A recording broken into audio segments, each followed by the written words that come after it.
or term in. I can't recall what that means.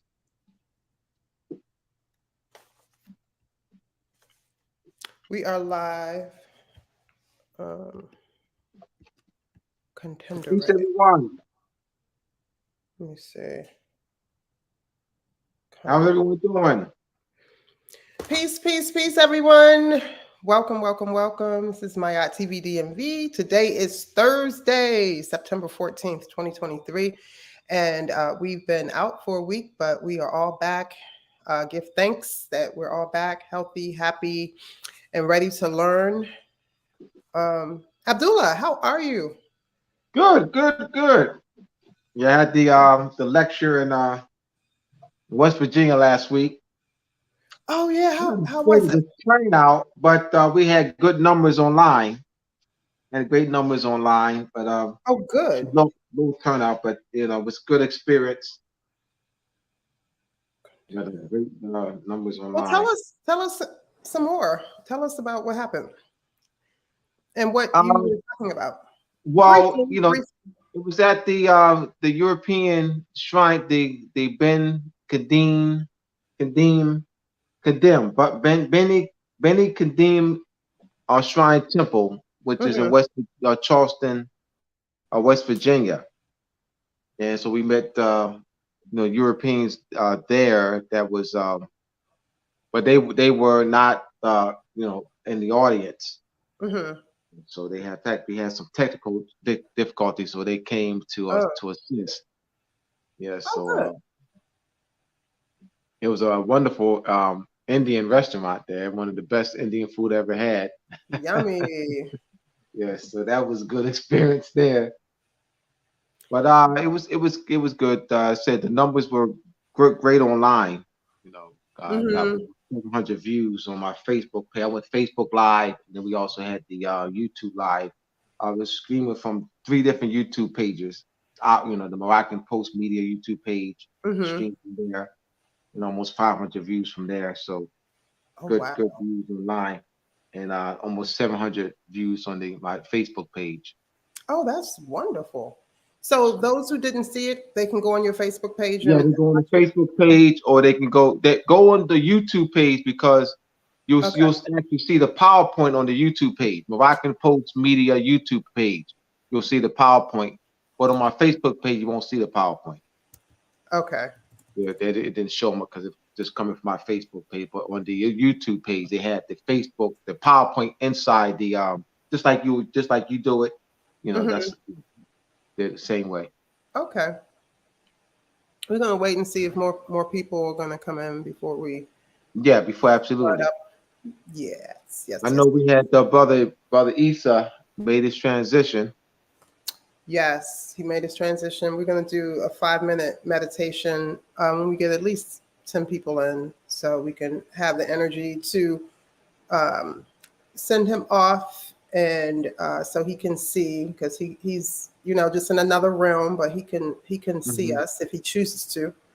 And so with that, we would want our family to do the same thing for us if we transition. Absolutely. So we'll wait for a couple more people to come on so that we can have the energy needed. Okay, we got 3 people so far. Yeah, it's been a lot going on the past 2 weeks, a lot of fires and floods and Morocco. You see what happened in Morocco. It's just so much. Are you the Kingdom of Morocco? Was also Hawaii. The Kingdom of Hawaii, right? And Kingdom of Morocco, yep. And Libya. Yeah, Libya.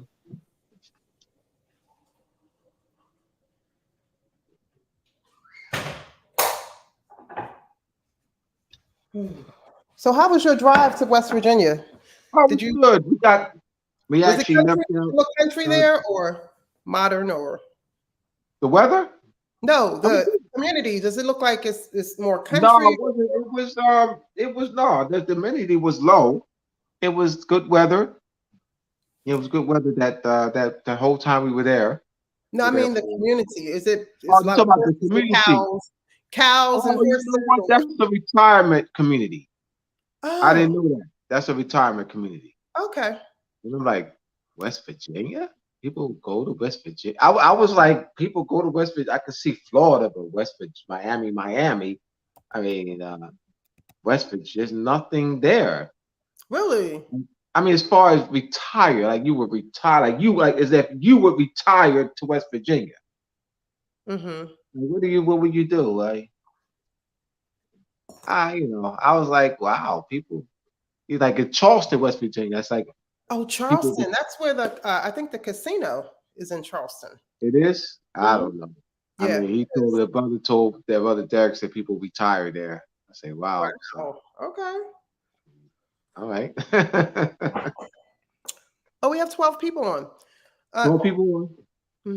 That's enough. All right, you So want to get started with the meditation? definitely, we're gonna Mhm. try to do the singing bowl first. I'm gonna light Yes. a little teeny piece of sage. And then before we do the meditation, let's just I wanted to show something because I don't know if everybody knew that Issa was like a jack of many trades while he was in the physical entertainer. You was part of your brother's group. Well, after that, he was part of another group called the Pump Blenders. All right. And they put something on, but I wanted to show a real short clip Right. Of Issa performing. And this step that you're going to see is what Issa taught the group.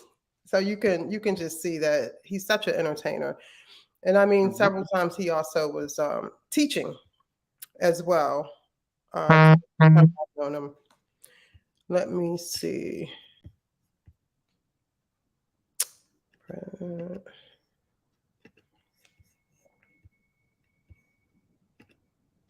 Can you see? Oh, not yet. You can't see it? Okay. Okay. Nothing's up. Oh, it's coming up. Oh, okay. There it is.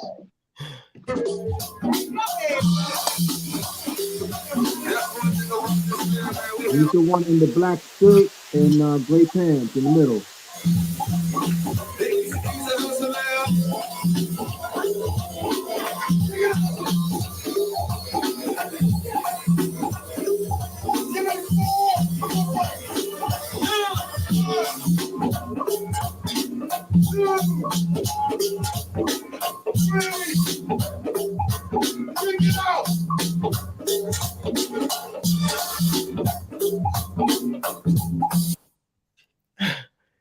So that was just a short clip of him performing. And so at this time, we're just going to do a 5-minute meditation. I'm going to try the singing bowl. And, so if everybody can just, close your eyes and try to look out of your third eye and just be in silence and just be in remembrance. I believe, my beliefs don't have anything to do with everybody else, that when you cross over, you realize at some point that you have crossed over and you can really see your life and you have total control over your own destiny and what your next step is. So I know Issa is close by, and I'm wondering who he's going to visit first. I believe I know out of the group who he's probably going to visit. But let's just wish him a peaceful journey as he has gotten his wings.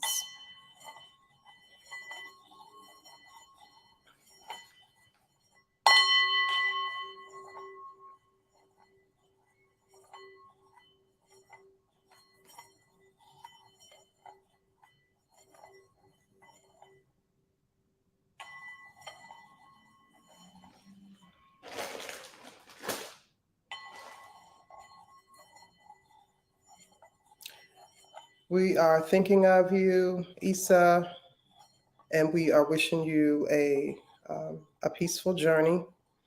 And we are remembering the times that you were here with us, whether they were arguments or in love and happiness, or discrepancies. My hands are sweating, so my singing bowl is not going the way I want. But we're going to just do 5 minutes of quiet and listening and thinking and looking through our third eye. Just practice our breathing.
Ashe, Ashe, rise in power, Brother Issa, rise in power.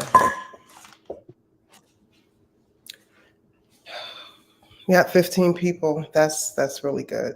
Thank you, thank you, thank you. Thank you, thank you, thank you, thank you, thank you. All right. One other thing I wanted to mention before you start, Abdullah, I was looking at Lamont's case, and it looks as though he was sentenced to 405 days from December 20th, 2022. So the judge, I think it was Judge West that he had.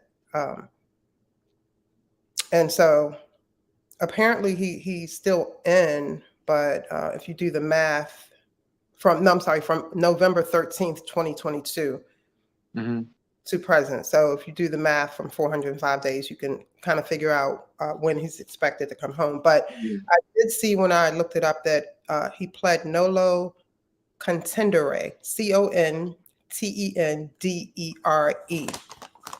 And it's a Latin word. It really means I'm not pleading guilty or I'm not participating. Really, I'm not doing anything. Contendere is the word, nolo contendere. So it says nolo contendere is a legal term that comes from the Latin phrase for I do not wish to contend. It is also referred to as a plea of no contest or no defense, is what it means and what was used in Maryland, which is where he was. I also looked up his co-defendant's case, and it appears that he was sentenced to, let me get this right, 15 years, all suspended, but I think, what was it? All suspended, but 10, something crazy. Yeah, and I'll find it before the show is over. But I did want to just give an update on that because I know the last time we brought him up, we didn't have all the facts. So yes. They are both co-defendants. So I'm not really. He pled not guilty though. his co-defendant. He pled not guilty, and Lamont pled nolo contendere. So I don't know if that had anything to do with why he was sentenced to more, because it was the same charge, which was carrying a gun. Lamont's was carrying a gun as an ex-felon or as a felon. Okay. So if anyone has any other information regarding that, you can definitely put it in the chat. But I just wanted to bring that up. And then last, let's just give energy to a lot of these wildfires that's happening all over the world right now, and these floods that are going on. It's just really a lot happening, and we have to be in remembrance of remembering so many people who have lost their lives in these fires and all these different things. I don't know if you all remember me putting the sister up on the screen some weeks ago. She was missing in Maryland, a Muslim sister. They found her body. A European neighbor of hers chopped her body up. And I don't know why her energy was on me that day. I don't even know her. But, we just have to be women. We have to be careful when we're out, because, we just do. I'm not saying the men don't, but really the women, we really have to be more careful and vigilant, and we have to know how to protect ourselves. We really do. This guy is currently in jail, and why he did that, I don't know. He looks very evil, or whatever. And then they had this KKK rally in Florida a couple of weeks ago. So it's a lot going on. We have to maintain and study, but we also have to understand the climate and what's really happening around the world. It's a lot going on. So everybody just stay safe, and just look out for each other. Call your neighbors once in a while. Look out for women who are single with children by themselves. And, let's just try to keep our sanity amongst the chaos that's happening. All right. That's all. So then we can move to the quiz. So I guess, Abdullah, you can read the question, and then if everybody can put their answer in the chat, I guess that would be the best way. Yes. Okay. This is a review quiz for the 3-part series. The United States courts have the lawful treaty authority to hear Moorish cases. Question number 1. What clause in the United States Constitution establishes consular courts? What clause in the United States Constitution establishes consular courts?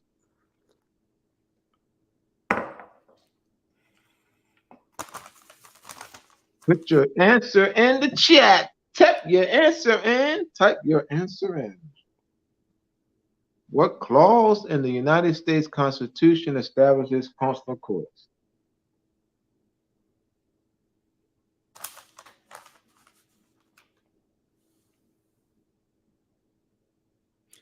BD Bay says none. All right, none. Any other answer? Somebody else? So we have none as one of the answers, as a suggested answer. All right. Anyone else? It's 22 people on. More now. Do they agree? Just put agreed in. Do you agree with the answer none? Someone said Article 2. Article 2.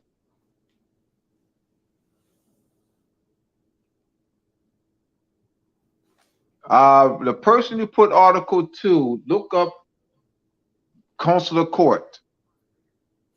Someone said Article 2, Section 2. Article 2, Section 2.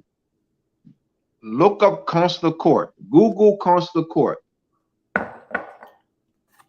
Google consular court. We actually read the definition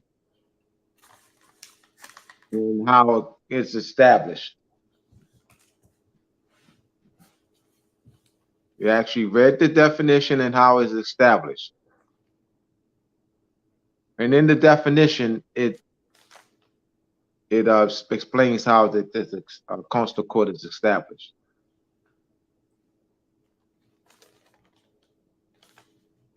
Look up consular court, so you don't have to say Abdullah said anything. How's it? All right, let's move on. So the answer is no, none. All right. Okay, BD Bay. Consular court is established by treaty. So there's no article in the United States Constitution that establishes consular court. All right. So let me explain the concept then.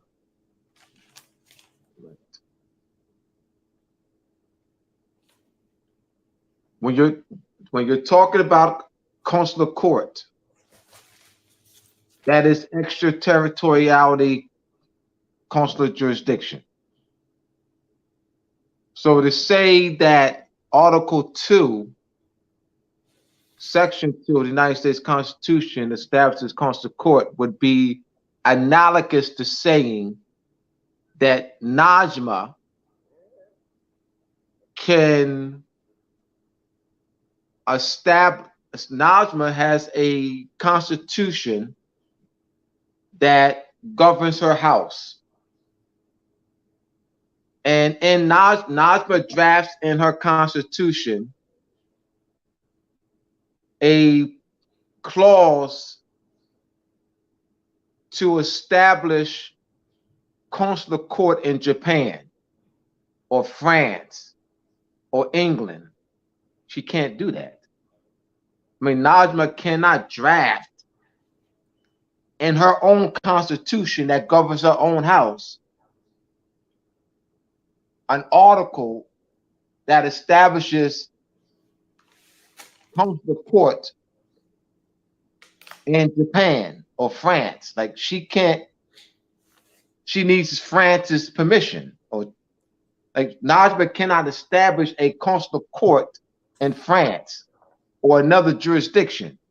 She can't draft an article in her own constitution because the consular court is for consular court is a court whereby your nationals are in a foreign jurisdiction. I mean, consular court is not a court that deals with like a consul. A consul does not represent his or her citizens in his or her own jurisdiction or country. A consul is a foreign official. A consul is a foreign official. So a consul represents his or her nationals in a foreign jurisdiction and or country. So if you're talking about a consular court, that would not be this. That has to be agreed upon. So it's established by treaty. So Najma and I would negotiate a treaty, and she and I would agree. She would agree, right, to allow me to set up a consular court in her house, and that, you know, the laws of my house, all right, governs, you know, my daughter went to visit Najma. The laws of my house governs my daughter, while my daughter is in Najma's house. Like Najma's laws don't govern my daughter. Najma's laws will not govern my daughter while my daughter is in Najma's house. All right. So that's called extraterritorial consular jurisdiction. And then part of embodied in extraterritorial is consular courts, because now you're gonna the laws, you know, so that would be my laws, the laws of my house extends to Najma's house. All right. Only for my daughter, And then if something happens, then she had the consular court. So it's understanding what consular court is and how it's established by treaty. So no country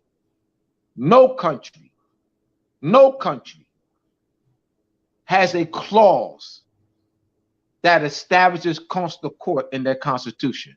No country, no constitution on this planet has a clause that establishes consular courts. It's established by treaty. It's knowing, understanding what consular court is, extraterritoriality, extraterritorial consular jurisdiction, or compensatory jurisdiction. All right. Any questions?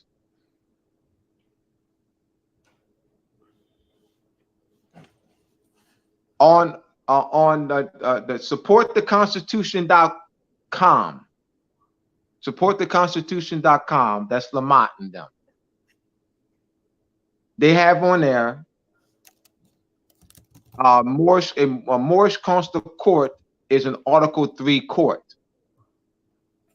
I mean, Article 3 court, Article 3 of the United States Constitution. A Moorish consular court is an Article 3.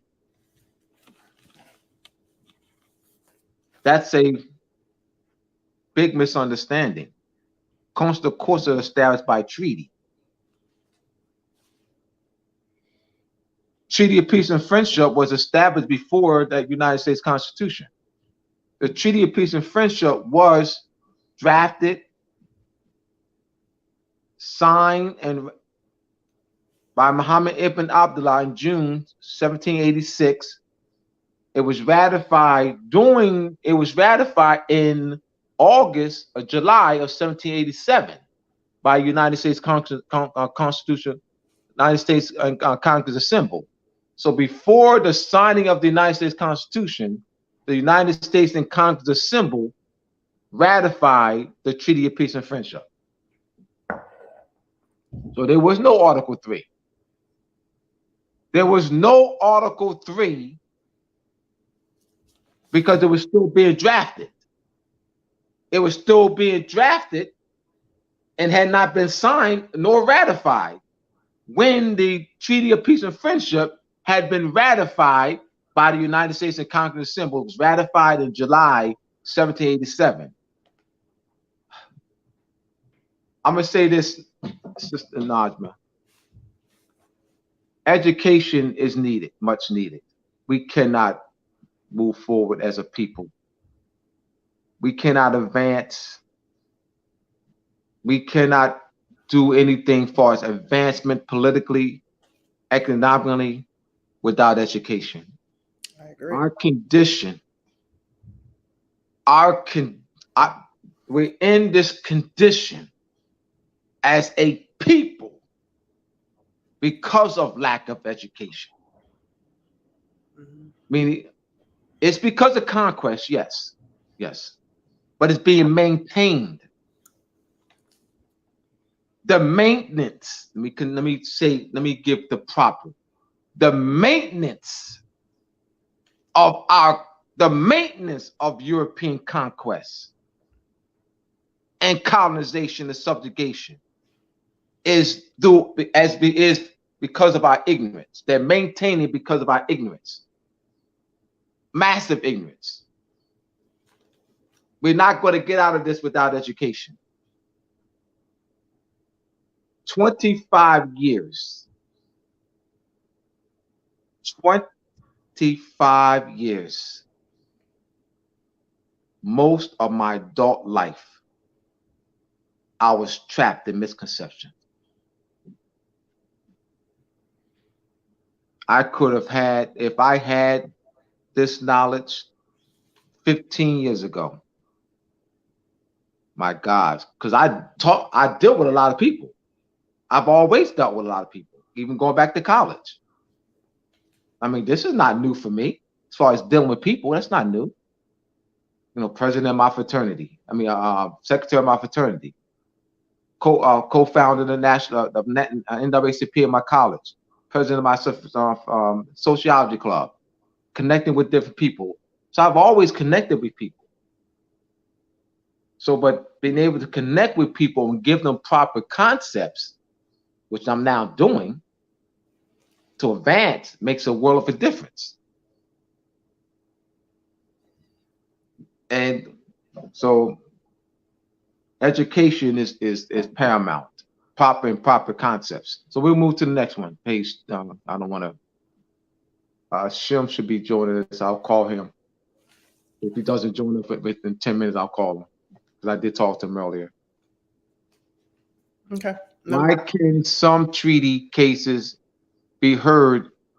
Why can some treaty cases be heard in the United States District Court and the United States Supreme Court? I would not give a question for which I did not provide an answer. Why can some treaty cases be heard in the United States District Court and the United States Supreme Court?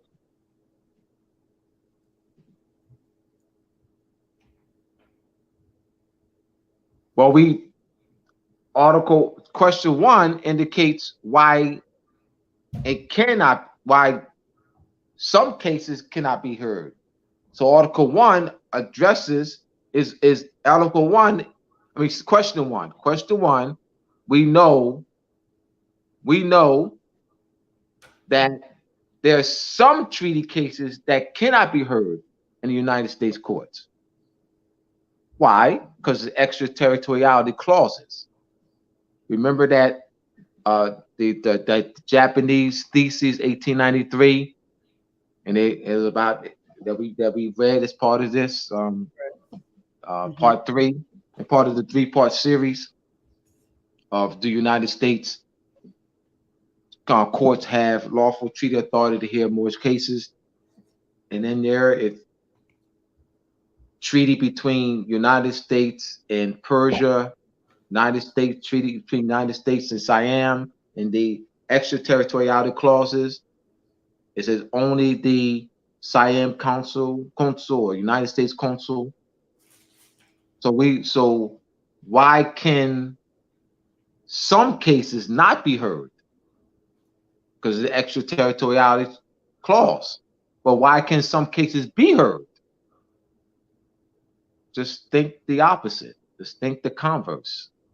Why can some cases be heard in the United States courts? So treaty cases. Why can some treaty cases be heard?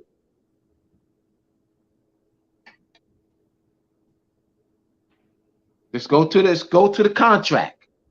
Just follow me, y'all. Go to the contract. The treaty's the contract. What does the treaty read?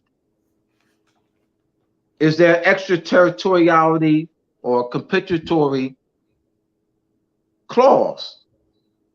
If there isn't, then the case can be heard. All right, so it's Article 3, Section 2. All right, the type of cases that can be heard.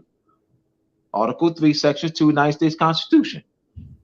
But if there's an extraterritoriality clause, it cannot be heard because only the consul has that. Meaning that the Morocco did not. We did not grant United States courts to hear Moorish cases. That's done through like treaty.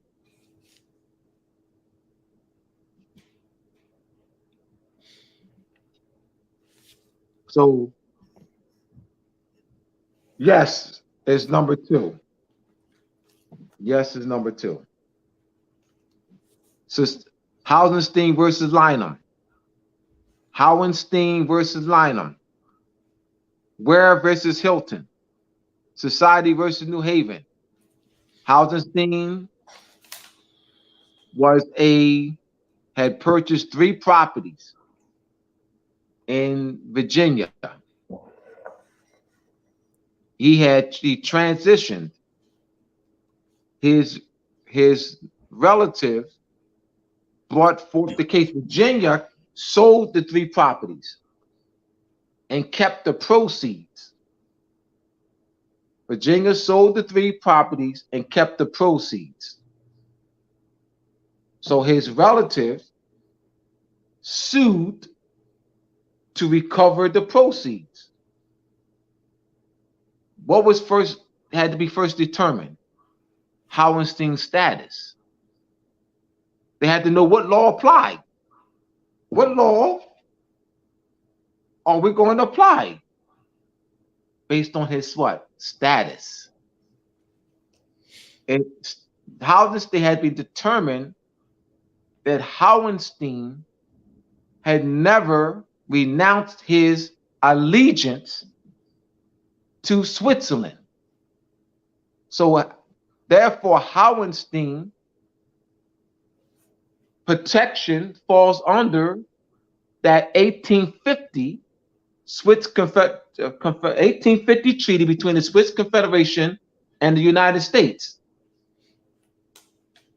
Article 5 of that treaty protects Howenstein as well as a United States citizen in Switzerland, because this also applies to United States citizens in Switzerland. All right, right to recover sales from the proceeds from the sales of property. Article 5 of that treaty. So that treaty, not the United States Constitution, not the United States Constitution. So that treaty would be that law of the land, meaning applying to all the states. Virginia tried to play tough guy. We ain't got it, I'm no treaty, you know what I mean? And the United States Supreme Court made it very clear in the case, of Article 6 of the United States Constitution, the Supremacy Clause. And the United States Supreme Court made it very clear in the case, and they deliberated with clarity about the power of treaty. So that is there's no extraterritoriality clause in there. So Article 3, Section 2, then Clause 4, a foreign state, a citizen of a foreign state, Howenstein, and the state. So you have Virginia, right? State versus so we got a foreign state, citizen of a foreign state. That's what? Howenstein. So Howenstein was a citizen, was never a United States citizen, even though he had purchased 3 properties. So he was a citizen of a foreign state. He had never renounced his allegiance. So this is, key. We're going to really get into this in these other questions. Really take our time with this understanding, because I really want to get into, as we get into the other questions, nationality and diplomatic protection. Najma. Yes. I really don't think the conscious Moors understand nationality. They don't understand nationality. I know they know they're Moors. I know they can say they're Moors. I know that. That's not what I'm talking about. They don't understand the political application of nationality. We have to. I want to tip my fez and I'll wrap my turban to Shem Malachi Bey, because it's because of him that my knowledge of the political application of nationality has expanded exponentially. We must grow into that knowledge of the political application of nationality. It's a weakness in this Moorish movement on the political application of nationality. It's a weakness that we must strengthen. All right, number 3. Why can some treaty cases... All right, before I read that, I'm gonna call Shem, because he should be on now. Hold on.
WW, you said Dr. David Imhotep passed. I don't know. I don't know who he is, but homage to Dr. David Imhotep.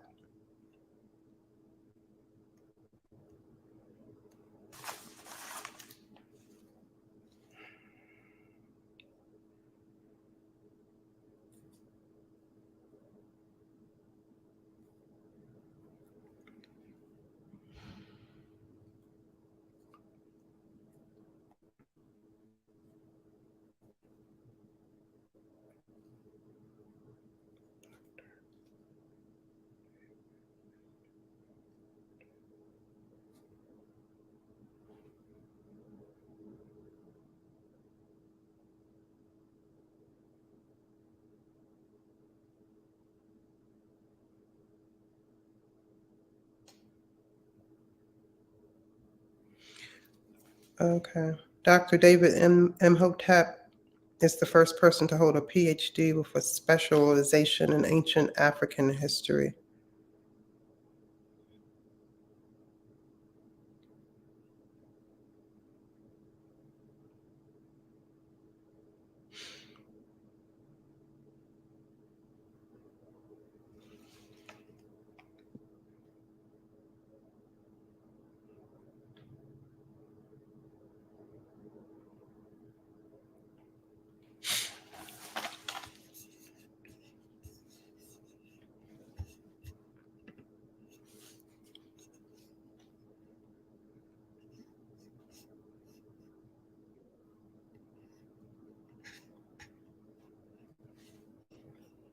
Take care of a few things after this player.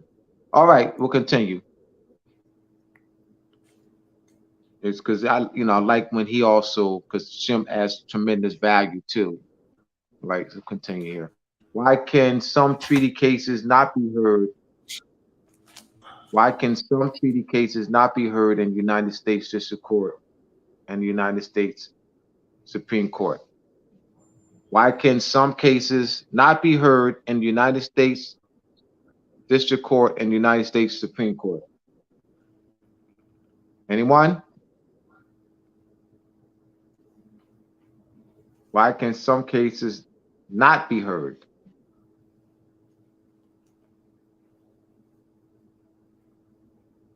You got answers? Any answers?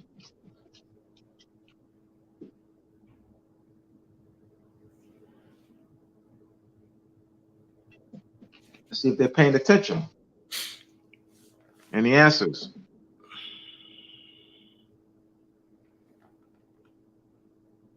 Why can some treaty cases not be heard in the United States? No answers?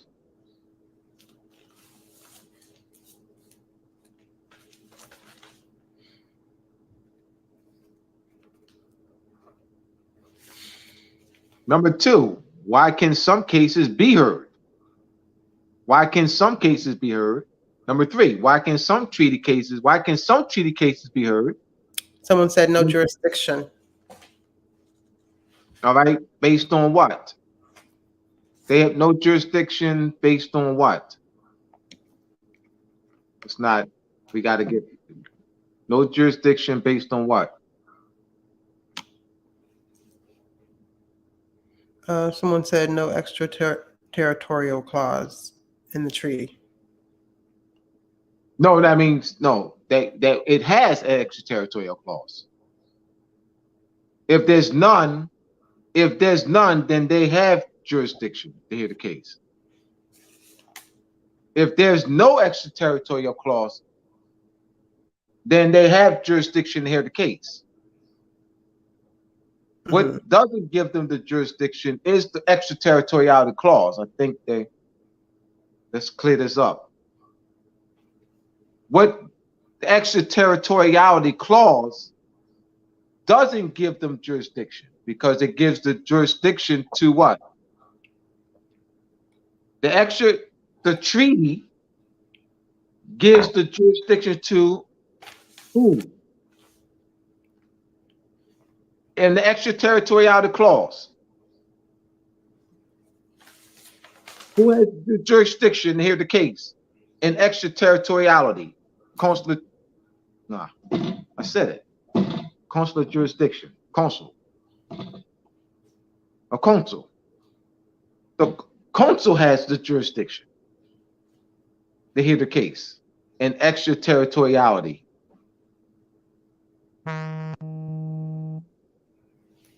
Hashem's calling.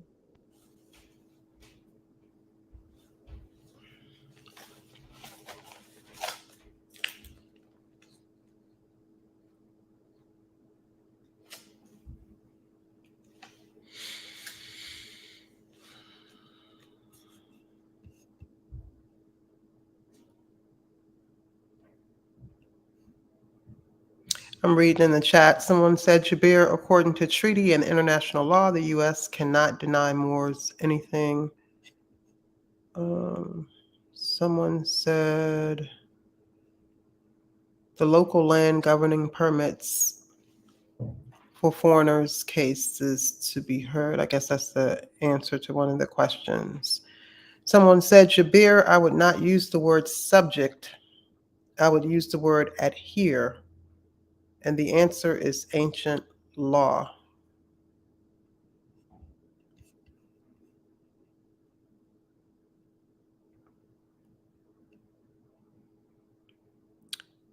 And somebody said the local land governing permits for foreigners' cases to be heard. Someone said, I am a Moor under the protection of Morocco. I am not a citizen. Look that up in Black's Law Dictionary. And then someone said they get around the treaty by getting one to waive their rights on contracts. And someone said customs is ancient law. Shim. Yeah, Abdul forgot to send me a link. He never sent me a link. I just got it. Peace, Abdul, peace. please, he never sent me a link, Abdul. There he is. Please, how you doing? How you doing, You Matriarch? Yeah. Yeah, I sent them the link. Hey, Shim, put some light on the situation. Put some light on, bro. I put some light on. All right. Yeah, we can't do that. Based All on right. what is stipulated in the treaty with respect to the supreme law of the land. Shim, I 2 weeks ago, I submitted a quiz, and we're reviewing the quiz now. Okay. Well, question 4. Question 4, Shim. Question 4 of this quiz. What article and section in the United States Constitution express what types of cases can be heard in the United States courts? That's not for you, Shim. Okay. In the chat, type your answer in. What article and section in the United States Constitution?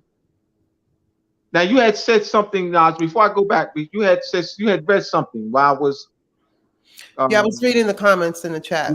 What was the one of the comments? I heard something about. There's a lot of comments. Yeah, but you had read something 3 minutes ago, about 3 minutes ago, about the Moors. They can't do something because of the Moors, or something like that. I read, I'm a Moor under the protection of Morocco. I'm not a citizen. Look that up in the Black's Law Dictionary. That. All right, let me address that. We're not under the protection of Morocco. Let me address it. We're not. And I have this, Shim, we have to. I know we have. I gotta do it. I cannot fake the funk. We're not under the protection of Morocco. You can raise the flag all you want. You can say that all you want.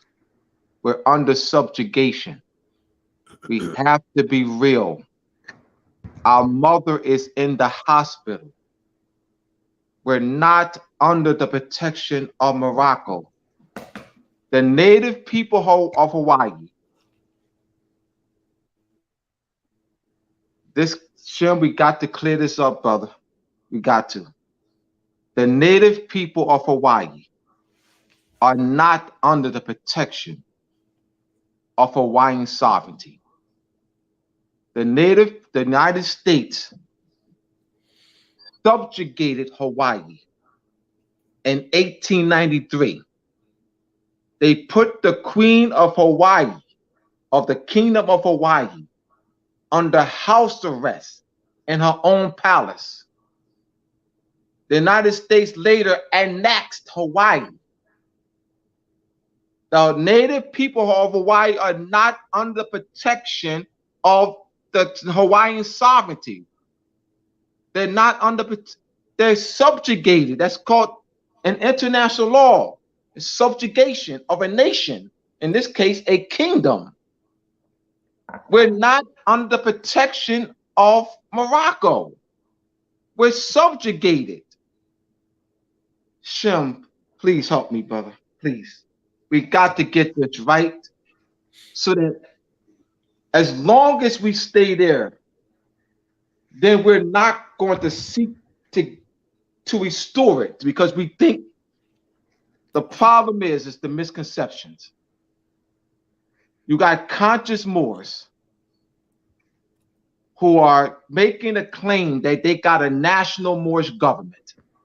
You got conscious Moors who's make the claim that they got a state, as if we recovered our lost Moorish sovereignty. So they're fixing those who really don't understand international law. We're under conquest and colonization. We have not recovered our lost Moorish sovereignty. We're not under protection. You can raise the Moorish flag all day long, every day, all day long. You can raise it and raise it all day long. If 1,000 tomorrow, 1,000 native people of Hawaii raise the Kingdom of Hawaii's flag in front of the palace tomorrow, what does that mean? They're just protesting. They're not protected under that flag. I mean, they're raising it, but that's not a political raising. They're just protesting. I mean, but they're not protected under subjugation. We have to be clear that we're still under subjugation and conquest. We're still under Spanish, French, Dutch, Portuguese, English conquest and subjugation. We're faking the funk. We gotta be real with the people. We're faking the funk. You got conscious Moors who are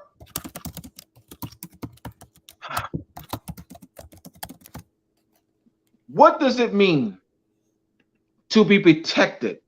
Shem, please give us what does it look like to be protected under the Moorish flag? They say, be protected under the Moorish flag. Give us in detail. Give us in detail. You have and you would use examples of other nations throughout the world. You can use examples of other nations throughout the world. What does it look like, Shem, to be protected under the Moorish flag? Let me judge the thing about the subjugation of the people. First of all, that was a coup. He overthrew the monarchy and put in place a democracy government against the wishes of the people, and took her and put her under arrest. I mean, she went under detention. They seized the throne through a coup, meaning that it took and put together a democracy government and did away with the legitimate monarchy that the people wish to have. Once they did that, that's called a coup, overthrow the government. Now, what they did was talking about Kingdom of Hawaii. Kingdom of Hawaii. The next step is Hawaii had what you call a parliament to hear the matters of the people. They had elections for their parliament. Now they don't have no more elections anymore. What happened was They forced them under apartheid and genocide to elect, to have election process under a coup government. So they don't have no elections now of the people. They don't have no parliament.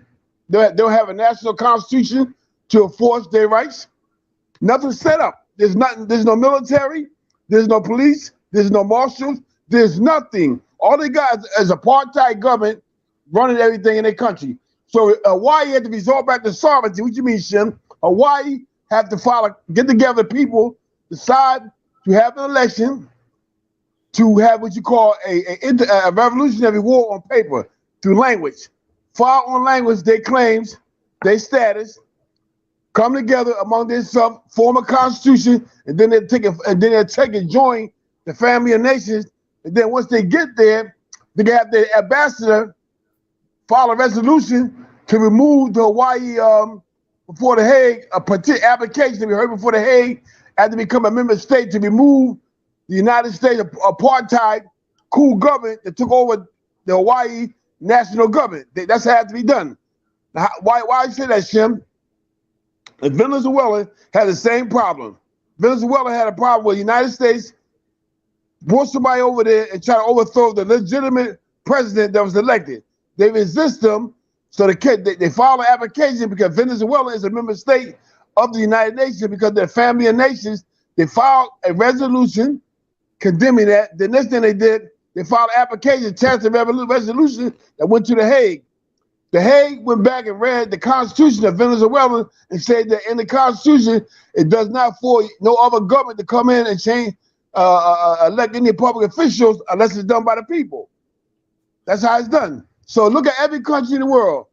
Every country in the world got a legislative branch, they got elections, they got an ambassador, they got a police, they got all these offices set up, agencies set up to run. Even the political jurisdictional territory where you at place, I call it what? I call it location. Where you at? They got the same setup. Elections, public meetings, open forum meetings, open forum discussions on how they pass and legislated law, open forum debates, open forums, committees, interview investigations. All this stuff is being done right in front of our face. So when you say I'm going to text in Morocco, this is what I have to say. Right now, if I go to France and want to become a permanent citizen of France, hear me out. You say that Morocco, we already take. Now, what happens? When I go with France and something happens, the United States sends over a council to protect me. That's my protector, the country. What you mean, Shim? I have an agency that I can contact to the council office, International Affairs, and do all my paperwork so I have due citizenship or be naturalized there. I fill the application, any documents that they need, they come from the government agency under the seal of that government. We don't have that. We have not come together, unified as a body of people, and come together as provincial governments to one national government, sign a treaty, and we assert the power that the Sultan has, that monarchy. The people assert that power and do a proclamation, declaration of independence. Five people. We only need 5 people, man. You only need 5 people to force. I'm not exaggerating. So when I'm not exaggerating, I'm not making it up. So when I speak, I don't make up. I'm not making up. I'm not making up when I say this. Yes, we have. We don't need 5 people. You don't need 5 people. See, we got the green card. See, we got the green card. We got a stage. See, Shimon Abdullah, I'm not making it up now. Remember, I'm not making anything up. Shimon Abdullah don't know what they're talking about. You only need 5 people. You only need 5 people out of 20 million. You only need 5 people out of 20 million to form a state. You know what I mean? See, we got our green card. See, we send our green card into United Nations, and then we got, you know, we don't tell nobody. We use United States post office. We use United States post office, and we got our green card. All right. See, Shimon Abdullah don't know what they're talking about. Remember, I'm not making none of this up. Go ahead, Shim. Well, I'm gonna say this right here. We got to come together as provincial governments and at different provinces, and we got to sign a treaty among ourselves. from our different houses. We form a tribe, to form our society, our community, come together, sign a treaty among ourselves, come to one convention, to form a representative in the convention, to sign, to form an imperial parliament council, to sign a constitution among ourselves, take that constitution, rest it with the international body, to have our delegate authority of the international affairs to go to the United Nations and deposit that, so we become a member of a family of nations. Now, what just happened there? Post-millennium. I just talk about post-millennium right now. I'm restoring lost sovereignty that we lost. Once out of the international community knows that, hey, listen, we are the people that exercise the right, assert the right as if we the monarchy ourselves under a Republican form government, as we the people assert the power that the Sultan once had to govern our land, our water. Now become a family and nation. Anybody got to dispute with that or protest against that, all we got to do is file an application with the Hague and say, what legs do you have to stand on to protest that? You have no legs. You can't interfere with our right to self-determine. You protesting can be self-determined. The reason why you protest is because you guys are apartheid and culture genocide. So you can't protest when you got conquest over us. This is how we got to remove the conquest. Once we remove the conquest, now we got protection now, because now we got ambassador, we got a head of state, we have the Department of International Affairs that do all our documents, got government relationship, notifying them what we're doing. So all our national, we doing commerce, according to the treaty, we can notify them with the proper form, the proper format, the proper representation, the proper number on the website, the proper information center to go to verify the documents. This is called government-to-government relationship. This is called reparations. This is real reparations we talk about now here. Because what happened here now, when you want reparation for the damage they done, you say, wait a minute. You go to the Hague and say, we got a problem here. In order to get our government kickstart to help our people out, so they're homeless, they got disease and stuff, we need the United States to give us a portion as a line of credit, their prosperity of what the corporations that got electric companies, corporations got bus terminals here, train terminals, making all this money, the toll bridge revenue, all that becomes our credit. Our debt now returns to a credit now in favor of the government. This all can be done by doing the proper channels as a government. Now you're protected as Morocco now, because you got what? International rights and determination among yourself, and you get notice. You serve the whole world of your notice, your proclamation of declaration, and your application who you are, and your constitution. They're giving the whole world. That's like filing a complaint against all the nations of the world and say, this is who we are. You got a problem with that? Now they have to answer that complaint. Every nation will have to look at that complaint and answer that complaint. Those who have a problem with it will run right before the Hague and they'll lose. They will lose. You know what they're doing? They're telling you that you have the right to self-determine, but they got the right to self-determine. So they lost right there. So this is a step in the process. Now, if you mail a constitution before the United Nations, that's not done right. That's not the protocol. It said representatives of the government with proper ID, reflect that government must come there and make a deposit. Mailing something is not the proper channel, because that's against the protocol that the UN got set up. Thank you, brother. I mean, this guy, man, Shem is one of the tops that I don't, man, as far as political science, man, Shem is, brother, thank you. I've learned a great deal from you, Shem. And I thank you for your will to share this with our people, brother. You made 4.5 years ago, I said to you that I want to help you. And you have not disappointed. You have taken your time, your intellectual property, and you shared it. All right? And I greatly appreciate you, brother. Greatly appreciate you. See, there's a lot of things that we can do. See, there won't be nobody getting arrested.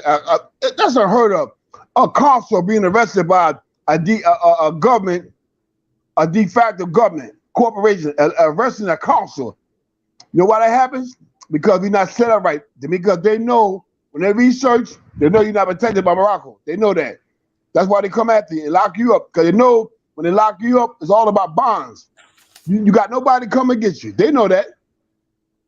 They understand that from the door. They understand that because they know automatically if a council give notice. See, first of all, we must understand the Senate as a committee. The Senate formed a special committee of senators that created the Commission on Foreign Relations. Now watch this. Committee on Foreign Relations. Yes. That Committee on Foreign Relations give definitions. They, as a matter of fact, they are the one is the creator of the Federal Code of Regulations. Yes. See, yes. The Commission on Foreign Relations comes first. Now, what happens is when it comes to any kind of foreign nation with treaty, Congress already set down laws. Not just the Removal Act, they also passed codes and statutes and rules and regulations to govern a foreign matter of international law. So when a council steps in, the council get notice of council jurisdiction, notifies the courts, and then the case is removed to the council jurisdiction based on a treaty. That means the lower courts can't be remanded back down because they don't have jurisdiction. Neither can the federal courts assert jurisdiction because they know the treaty matter. So what they do is they refer to the council matter. So the main first thing happened, the feds closed the case.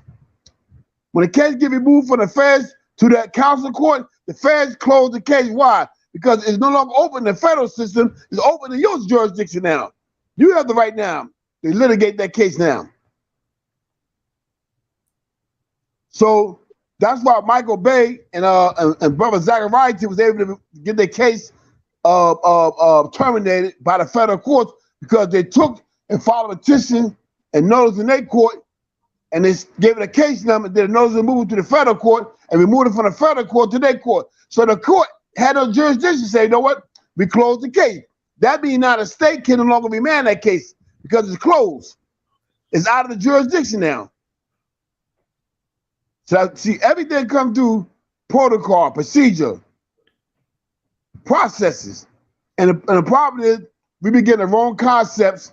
And what happened is, I want to say this, the moment you go to the United States court, because remember, you're not a person, you're not flesh and blood. You are a trust. Hear me out. I'm gonna teach you trust law tonight. Whoever listening. When you go in there, you are not the trustee of your own trust. You know that? The United States is the trustee of your trust.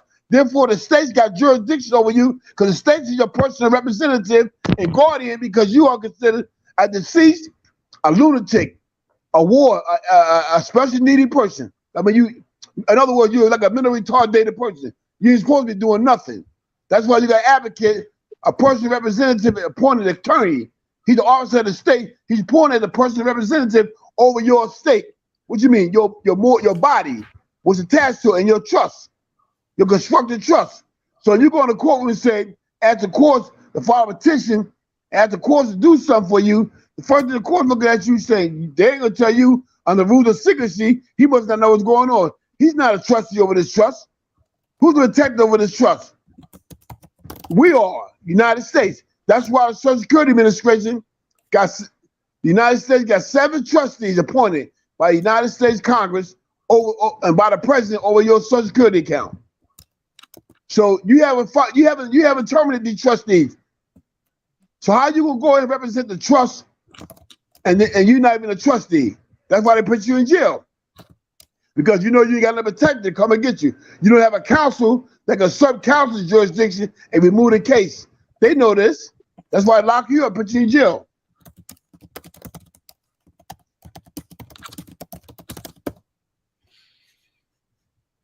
We got some ways to go, man. This Shem, I want to thank you again, bro. And that's why I wanted you on here, because I know you can you add tremendous value. It's needed. And like I said, we're developing. There's people who are growing with this knowledge. And we just gotta continue, continue to hammer it. Continue to hammer it. You know, and it's the increase in knowledge and proper context is going to make the change. It's going to make the change, man. I'm gonna give a sample. Here's a little more. Driving a car. I'm in Morocco. You right. You are. But at the same time, you on a show. What you mean, Shem? Your land got joists. It got asphalt, concrete, steel beams, rods, built and connected to the land. So therefore, you on your land, but you also on an enclave. I mean, a structure that belongs to the United States. Therefore, while you're on that bridge, or while you're on that freeway, you are in the United States political jurisdiction. So therefore, you gotta use the treaty to protect yourself. What do you mean, Shem? Your government supposed to already have the proper paperwork filled out with the Homeland Security, the proper a paperwork of your status, put in the proper immigration of your Moorish status. Hey, Shem, are you eating something? Go ahead, Abdullah. Are you eating something? I'm done. I'm snacking something. I'm done. No, Shem, I don't want you to choke. It's not. I don't want you to choke. Okay, so I'm done. Just hear me out, please, brother. While you're talking, don't put something in your mouth, brother, because you can choke. You can choke. Well, you're talking, so you don't want to put. Just wait till you finish talking, and then eat. Don't put something in your mouth while you're talking, because you can choke. And it's really the choking. The choking is my concern. Okay. Right? So what we got here. Okay. When we got here. Oh man.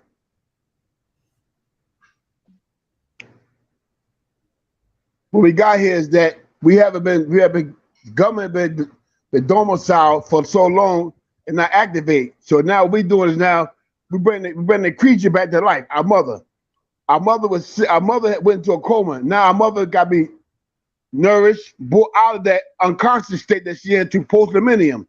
Once that happened now, the government will become the protector. What you mean, Shem? When you go buy a car, you send it off to your provincial Moorish government.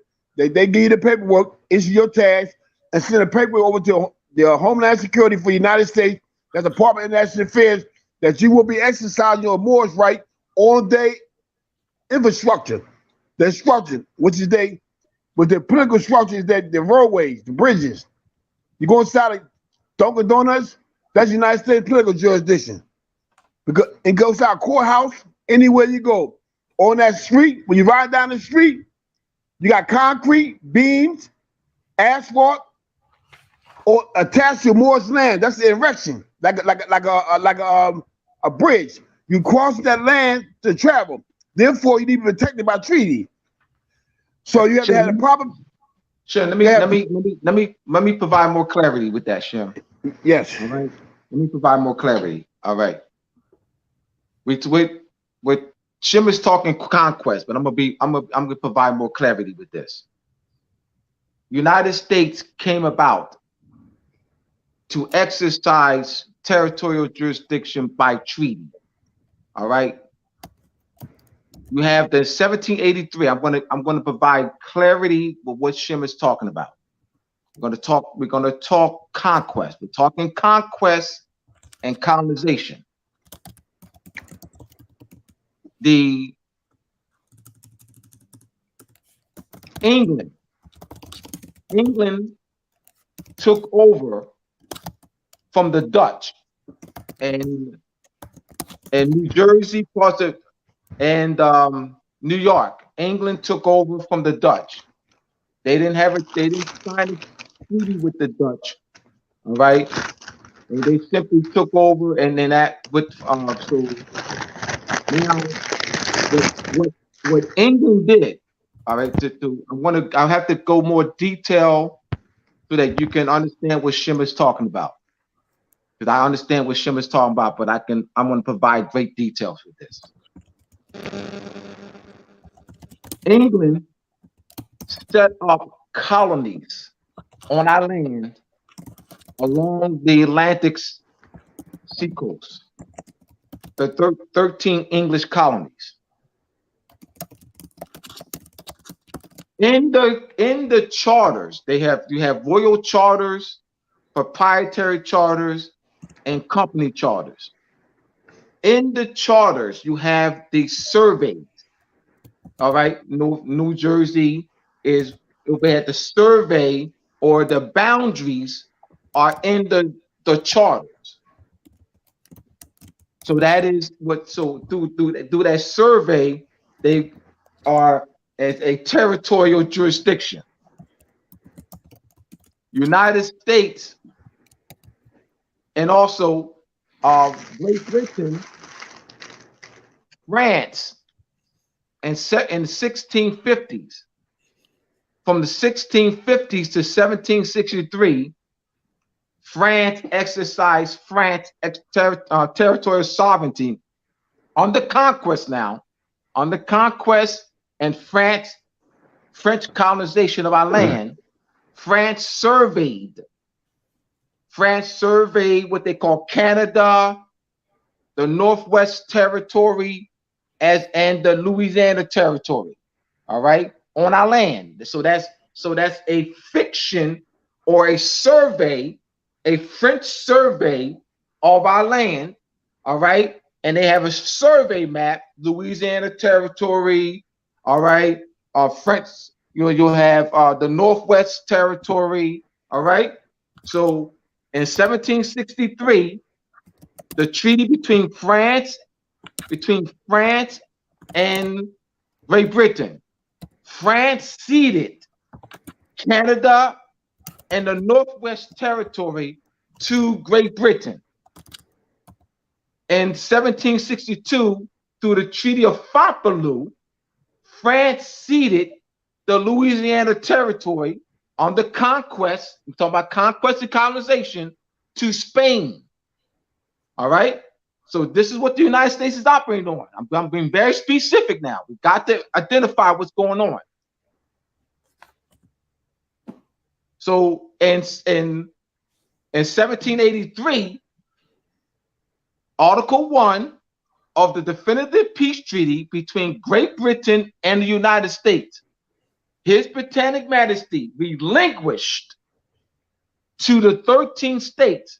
So the 13 states are assuming rights under the 13 English colony charters. What I mean by that is New York State is assuming territorial jurisdiction, all right, of the boundaries that's in New York colony charter. That's what the United States is operating on. They're operating on those treaties. So the United States is claiming a claim. Let me make my point clear. People versus Godfrey. People versus Godfrey. GEOFFREY. I'm giving details of what Shim is talking about. 1819. People versus Godfrey. 1819, that's the New York State Supreme Court case. Let me explain the case so you can understand the concept of what I'm talking about. An Army soldier killed an Army soldier who was a prisoner on the way to the barrack. He killed the Army soldier with the bayonet. Now, the issue was raised. Who has territorial jurisdiction? Who has jurisdiction over the case? The United States claimed to have jurisdiction because it was a military base. New York State claimed to have jurisdiction because of where the base is. Remember, in Article 1 of the Definitive Peace Treaty, His Britannic Majesty relinquished not to the United States, but to the 13 states. So New York State was the one that was relinquished and had rights to assume under the charter, not the United States. And in that case, the 1783 treaty did not relinquish any territorial rights to the United States, but to New York State. So New York State had jurisdiction over the case. So New York State has territorial jurisdiction as a result of the 1783 Treaty of Paris. So the United States is claiming the rights under those treaties because those Spain, France will have the treaty, the Louisiana Purchase Treaty of 1803 with the United States. So United States was ceded that land. We're talking conquest now. We're talking conquest and colonization. We're talking United States. On what basis is the United States claiming to have territorial jurisdiction over the land through those treaties with France, Spain, and Great Britain? So this is what Shim is talking about. They have survey maps, East Jersey, West Jersey. These are survey maps. So these are on the conquest and colonization of our land. They have survey maps. This is what the United States is operate on. So yes, we're on our land. Yes, this is our land. Yes, this is our land. But it's under conquest and colonization. That's what the United States is operating on. United States created 15 states in the Louisiana Territory. That's the French zone. The French zone from 1654 to 1762 when they ceded it to Spain. Then Spain took over. And Spain retroceded it to France in 1801 and ceded it to the United States in 1803. So the United States created 15 states. And the reason why France ceded it to the United States is because of the war, the Haitian War. It caused debt. Because of the Haitian War, France needed a huge cash flow. That's why it's called the Louisiana Purchase, because they needed a huge cash flow because of the war they were with and with the Haitians in the 1780s and 1790s. So France ceded it, sold it to United States because they needed a huge cash flow. And United States in turn, created 15 states. That's what they're operating on. They're making it. Once again, New York State and that People versus Godfrey made the claim that they have rights, jurisdiction over the case because of the 1783 Treaty of Paris. They will run to that treaty. They will run to those treaties because that's the basis of their claim. The basis of their claim, we're talking conquest and colonization. The basis of their claim to operate in the territory is those treaties with France, Spain, and Great Britain. So yes, we're on our land. We're riding on our land. All right. We have to understand how they're operating. It's conquest.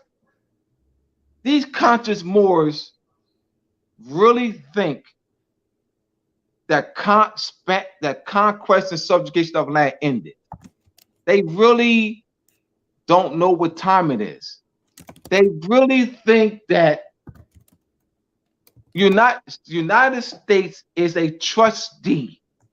Hear me out. I'm going to break it down. United States is a trustee by virtue of the treaties with Spain. United States is a trustee for the personal rights, for the Spanish land grants, for the English letters of patent and English land grants, for the French land grants. The United States is a trustee by virtue of the treaties and the law of nations. So United States, through the treaty with Great Britain in 1783, through the treaty with Spain, 1819 treaty, through the treaty with France, 1803, United States is obligated through the treaty to oversee and protect the personal interests of those Spanish land grants, French land grants. Are you aware that French law, French civil law, is applied in the United States courts in Louisiana? French civil law. Why, Abdullah? Why French civil law? Because there was a large amount of letters of patent that the French king granted a large amount of letters of patent. So they didn't want to interrupt that. And it was based under French civil law. So any attorney, and I did, you know what? I remember over 33 years ago, I was a junior in college, undergrad. My fraternity brother, he got accepted in a college in Louisiana for law school.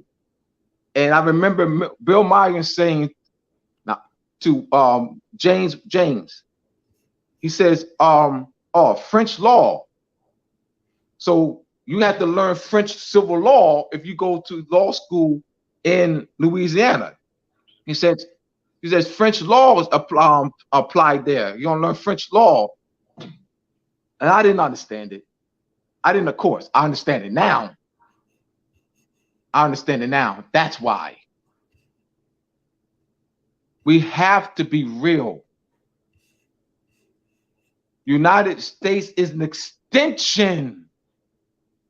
United States is an extension or a continuation of Spanish, French, English colonization, because the land grants and letters of patent that the Spanish crown granted in the 16 and 1700s are still the United States is obligated to protect and oversee that. When United States of Mexico was the overseer or trustee of the Spanish land grants in Colorado and New Mexico and Nevada and California.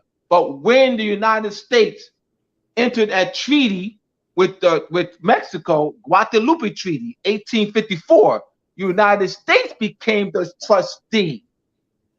So United States took over the trusteeship of Mexico through that treaty. So the United States now became obligated under international law and through that Treaty of Guadalupe to oversee the affairs of the Spanish land grant in Colorado and California and New Mexico and Oklahoma. United States now became that. It's under conquest and colonization. So these conscious Moors are acting. They don't know what the United States is. They don't know what the United States is. United States is a continuation of conquest and subjugation of land. I wanted to be very detailed. I know exactly where Shin was going. It's important that we're detailed and know what they operate on those treaties. That's how did the United States come about controlling, having territorial over the land? Through those treaties. That's how. It's still conquest and civilization. And United States, the conscious Moors is just thinking that Spanish, French, and English colonization, and the colonization ended. How did it end? United States is a product of that. And another thing, Abdullah, sometimes I realize, Abdullah, that they can't get past the fact that what's happening on their land. And I'm gonna give them a scenario. I got a big 4-acre factory building, right? I leased the building out. Hear me out. The building's not owned by me. The building was I was allowed to lease the building. Therefore, the building's not owned by me. Therefore, I signed the lease over to somebody else. And watch this. When I sign a lease over to somebody else, they come in there and start putting up structure. The floors are cement. They put down ceramic tile floors. They put down new walls, new ceilings. Now, by law, I own the building, but I can only go by what the owner agreed to with the first lease. So the lease was assigned. So the new assignee only go by the first lease, was a treaty. Whether that treaty delegate, that's the law. That's the law in that political jurisdiction. So we have to understand is that we know it's our land. The building got one owner. Excuse me, it does. But when somebody come in and put new floors down, when you go through that building now, at the son or daughter, the heir of the owner of the property, there have been certain stipulations that be agreed upon in agreement when you're going through that building, because now you're walking on new floors, you got new lights, a new system set up in there. You don't own none of that. You own the building, the structure, the land. So this is why they have treaties. Very important. I'm using some natural illustration so you can know what's going on your land. On your land, you got bridges. On your land, you got asphalt. You got cement. You got steel beams. You got rods, all on your land, laid down there hard. Once it forms a structure. From that, you're doing amnesty now. Amnesty law, maritime contracts. So by the treaties protect you that while they build these structures, infrastructures on your land, the treaties protect you when you go to one of the infrastructures or you travel on one of the infrastructures. The treaty protects your what? Your national right. It don't matter because we are the heirs of the land. I'm not making it up. I'm not making nothing up now. I'm not making nothing up. It doesn't matter. We're the heirs of the land. You know what I mean? Forget those treaties. Forget the treaty. Forget the 1783 Treaty of Paris. Forget that. We're the heirs of the land, man. Colonization over. Colonization over because we say it is. We're the heirs of the land. All right? So where's your military then? Where's your military? I said that before. That's right. You declare war now. They said colonization. They say. I'm not making it up. That colonization over, the Spanish land grants are ended. The French land grants and none of letter patent, none of that means nothing now because the Moors are back in the house. Yeah, we are back in the house. Yeah, we got a stake now. The Moors, I'm not making nothing up. Please, y'all. I'm not making anything up. How can we advance when we're not being real? Like, I'm not making this up. I've heard, I'm not going to say the person's name. The person talked to me and said this. I'm not going to say the person's name. I'm not making it up. Well, I said this right here. We are in a war. I'm going to say this right here. The war is fought intellectually. The Europeans overthrew our people intellectually, not to war. The Moors never lost a war. They lost to intellectual warfare. What you mean? The Abdullah explained. Language. They created fiction planes, fiction territories. See, we have to understand that the Moorish treaties was made to protect you. It was made to protect all the indigenous that was living in this continent right here we at. Everybody was a Moor. What you mean Moor subject, Moroccan subject, a native Moor? Meaning that you was conquered by the Sultan. Yes, get it right. The first conquest was the Sultan. Yes, the Sultan of Morocco. The Sultan came over here and conquered Morocco with Mohammedanism. Yes, he did. The people that want to hear that conquered the whole world with Mohammedanism. See, we got to stop playing. The Pope first. After the Sultan defeated the Pope, the Roman Pope, the Sultan took over all the spoils of the Roman Empire. This is why the Sultan, the Moors are all over in Spain and Ireland. Why do you think they was there ruling? See, and then they came here, where we at, it's called Moab. Yes, Moab, Israel, all is over here, and conquered this place too. So the first conquest was the Sultan. See, we don't talk about this right here. Yes, the Sultans conquered the Moors, had them under conquest. That's why they're called Moor subjects, Moroccan subjects, yes. But what he did was the Ottoman dynasty too. Shannon. Yes, that's true. Because they were the Moors. We have two, Moroccan Empire and the Ottoman Empire. Was the modern day Turkey? Was modern day Turkey right now? Modern day Turkey, the Treaty of Lausanne, the treaty what ended the Moroccan, and that's up. I think, by the way, that's up next year. The Treaty of Lausanne. The Treaty of Lausanne in 1919 that broke up the Ottoman Empire. It's called the Treaty of Lausanne, and that was in 1919. And I think that's up next year, I believe. And as a matter of fact, thank you, Abdullah. The Ottoman Empire entered treaty. See, the Moors under the Ottoman Empire entered treaty United States in 1868. I think Lincoln signed that treaty. Do you know that treaty protects you too? The Ottoman Empire Treaty, you got protection of that treaty too. That's the last treaty the United States signed with a Moorish power. The treaty with the Ottoman Empire. Yes, that Moorish Empire. Look it up. If you don't have it, I get Abdul to get it to you. Read that treaty. You got protection of that treaty too. 1968, that was signed by Abraham Lincoln and ratified by the Congress. 18, yes. And ratified.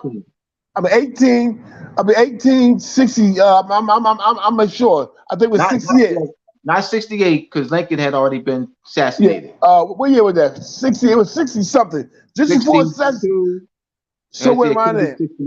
Yeah, I get it to Abdullah, so get it to anybody who wants it. That treaty protects your rights too with the United States. That's the last treaty the United States signed with a Moorish power. That treaty, yes. And the one 1856 was signed by Great Britain, but Great Britain made it clear that anyone in their political jurisdiction and dominion by treaty or conquest. I mean, that treaty, the force against the Lord Proprietors, the chartered companies, the chartered trusts, all the charters that was given to the Lord Proprietors and the United States be the treaty signing. That treaty, the Moor Treaty, is forced against all of them under the jurisdiction of the Crown. So what we have to do is look, see, we have to govern. The government have to be standing because, like the Supreme Court say, it's upon the government to enforce the treaty. If a government is not standing, how can you enforce the treaty? No one individual. I'm gonna say this right. Once again, I'm gonna say it again. There's nothing in history. Only one time when the Sun-Dry Act Moors went to the legislative bureau, not the courts, went to the legislative bureau and enforced the treaty and said the treaty is already signed by the United States. Therefore, you obligated to protect our rights. The legislative bureau of South Carolina signed the Moors Sun-Dry Act. That's the only time in history we've seen something like that. But watch this. But what they rely on, not the United States Constitution, they say the treaty. They say the United States is in a treaty with a foreign prince that we under. So when you read this right here, why are you going to the Constitution? They ain't going to the Constitution. They forged the treaty. And guess what? They did not go to courts either. They did not go to a court. They went to the ones that had the legislative power, who had power to make law. See, the key thing is that the law was already made. But when the United States and Congress signed that treaty with the delegates of the Majesty of Morocco, that was legislative law. But the treaty is self-determined, but it got to be enforced by a legitimate lawful government. We haven't had one. Now we're going to have one soon. So once that happens, it's called government-to-government relationship. That's all it is. There's no argument, no guns being shot. All about obedience to the law. Believe me, the Europeans all follow the law to some extent. Only thing about it, we say, oh, they're going to ignore it. They don't listen to nothing. No, they're not listening. They know who you are. You nobody until you come together and you something to prove to them. Prove to them who you are. Because they proving just who they are. They got officers out here. Let me show you something. All the man got to do, walk up to somebody and say, I'm special agent FBI and show a badge and ID. All the man, everybody respect that. Get the man the highest respect. Why? Because it's already a presumption. I take that anybody walking around with lawful credentials of a government and show the ID and the badge and the credentials, he's operating on government actions, government affairs. That's a presumption. Assumption and presumption. We, on the other hand, keep saying, oh, they don't never listen. Okay, why they don't listen to you?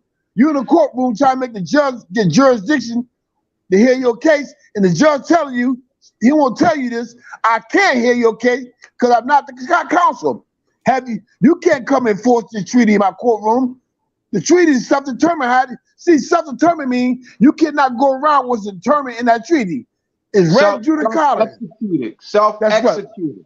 Self-executed. You cannot get around a treaty because the treaty is res judicata. You are collateral estoppel for going to the courtroom trying to get a judge to make a ruling. Because you make a treaty, it doesn't affect when you do that.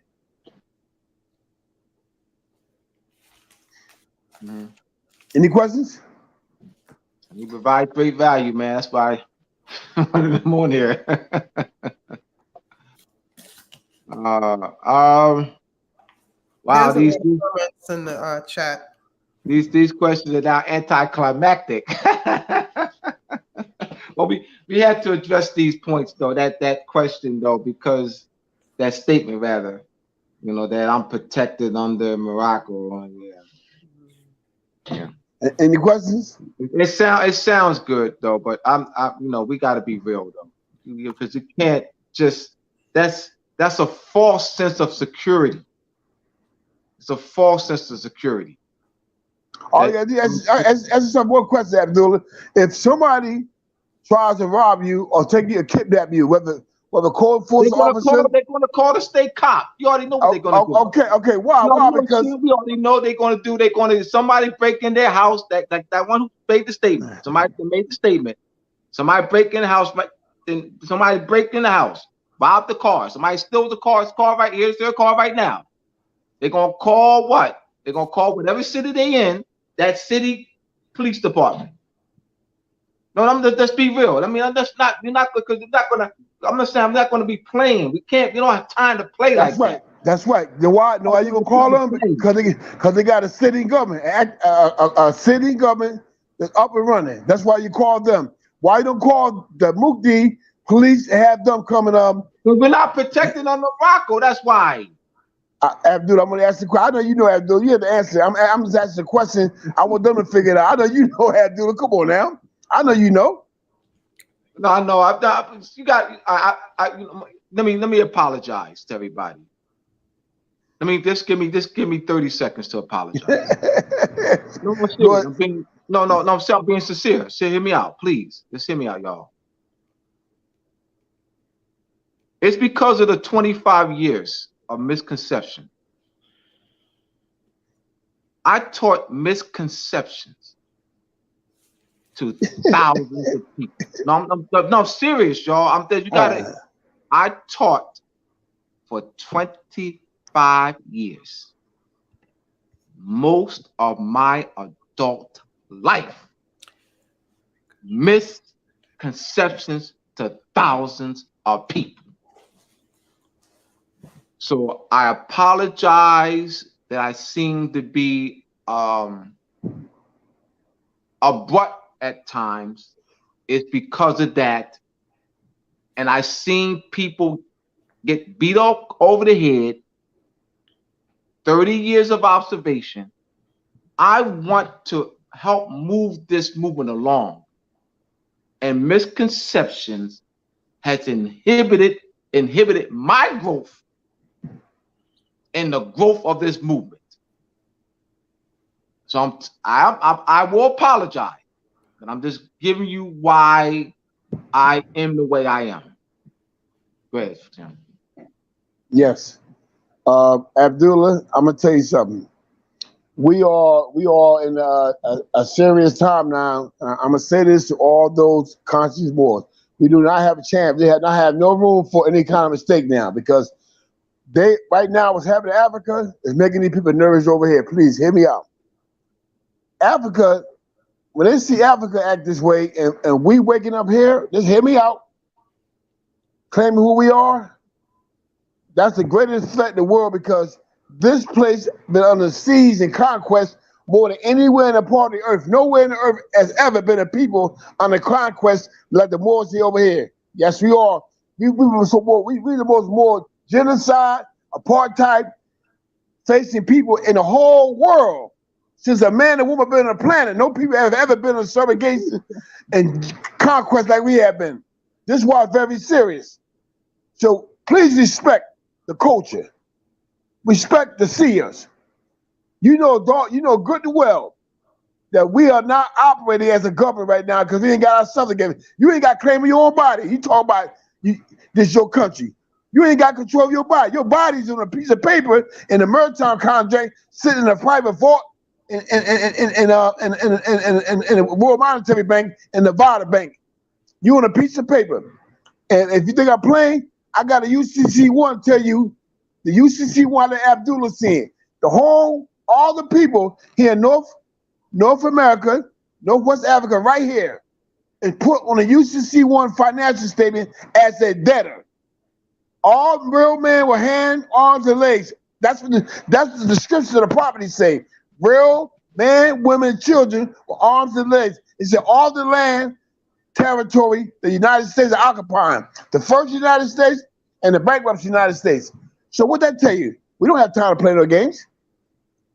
They don't turn around and hop our bodies. I'm gonna say what that means.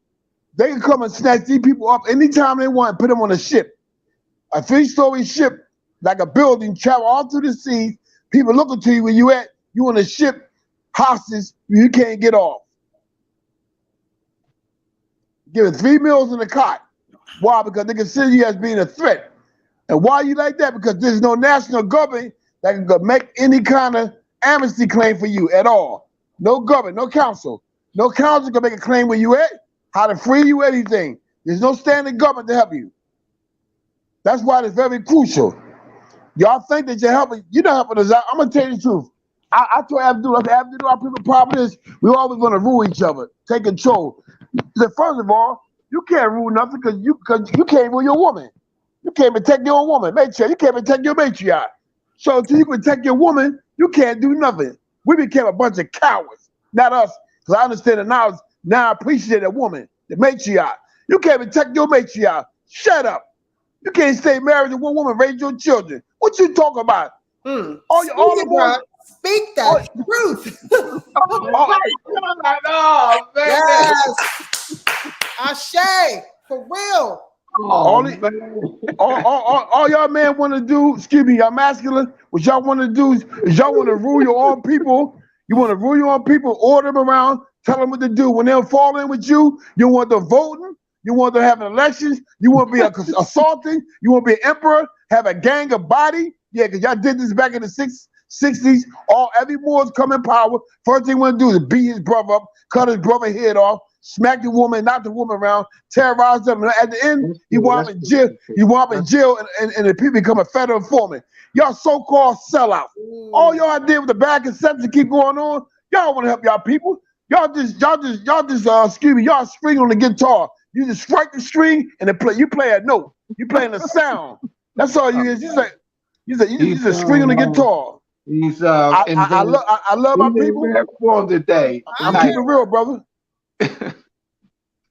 Any questions? Any questions? You have any questions?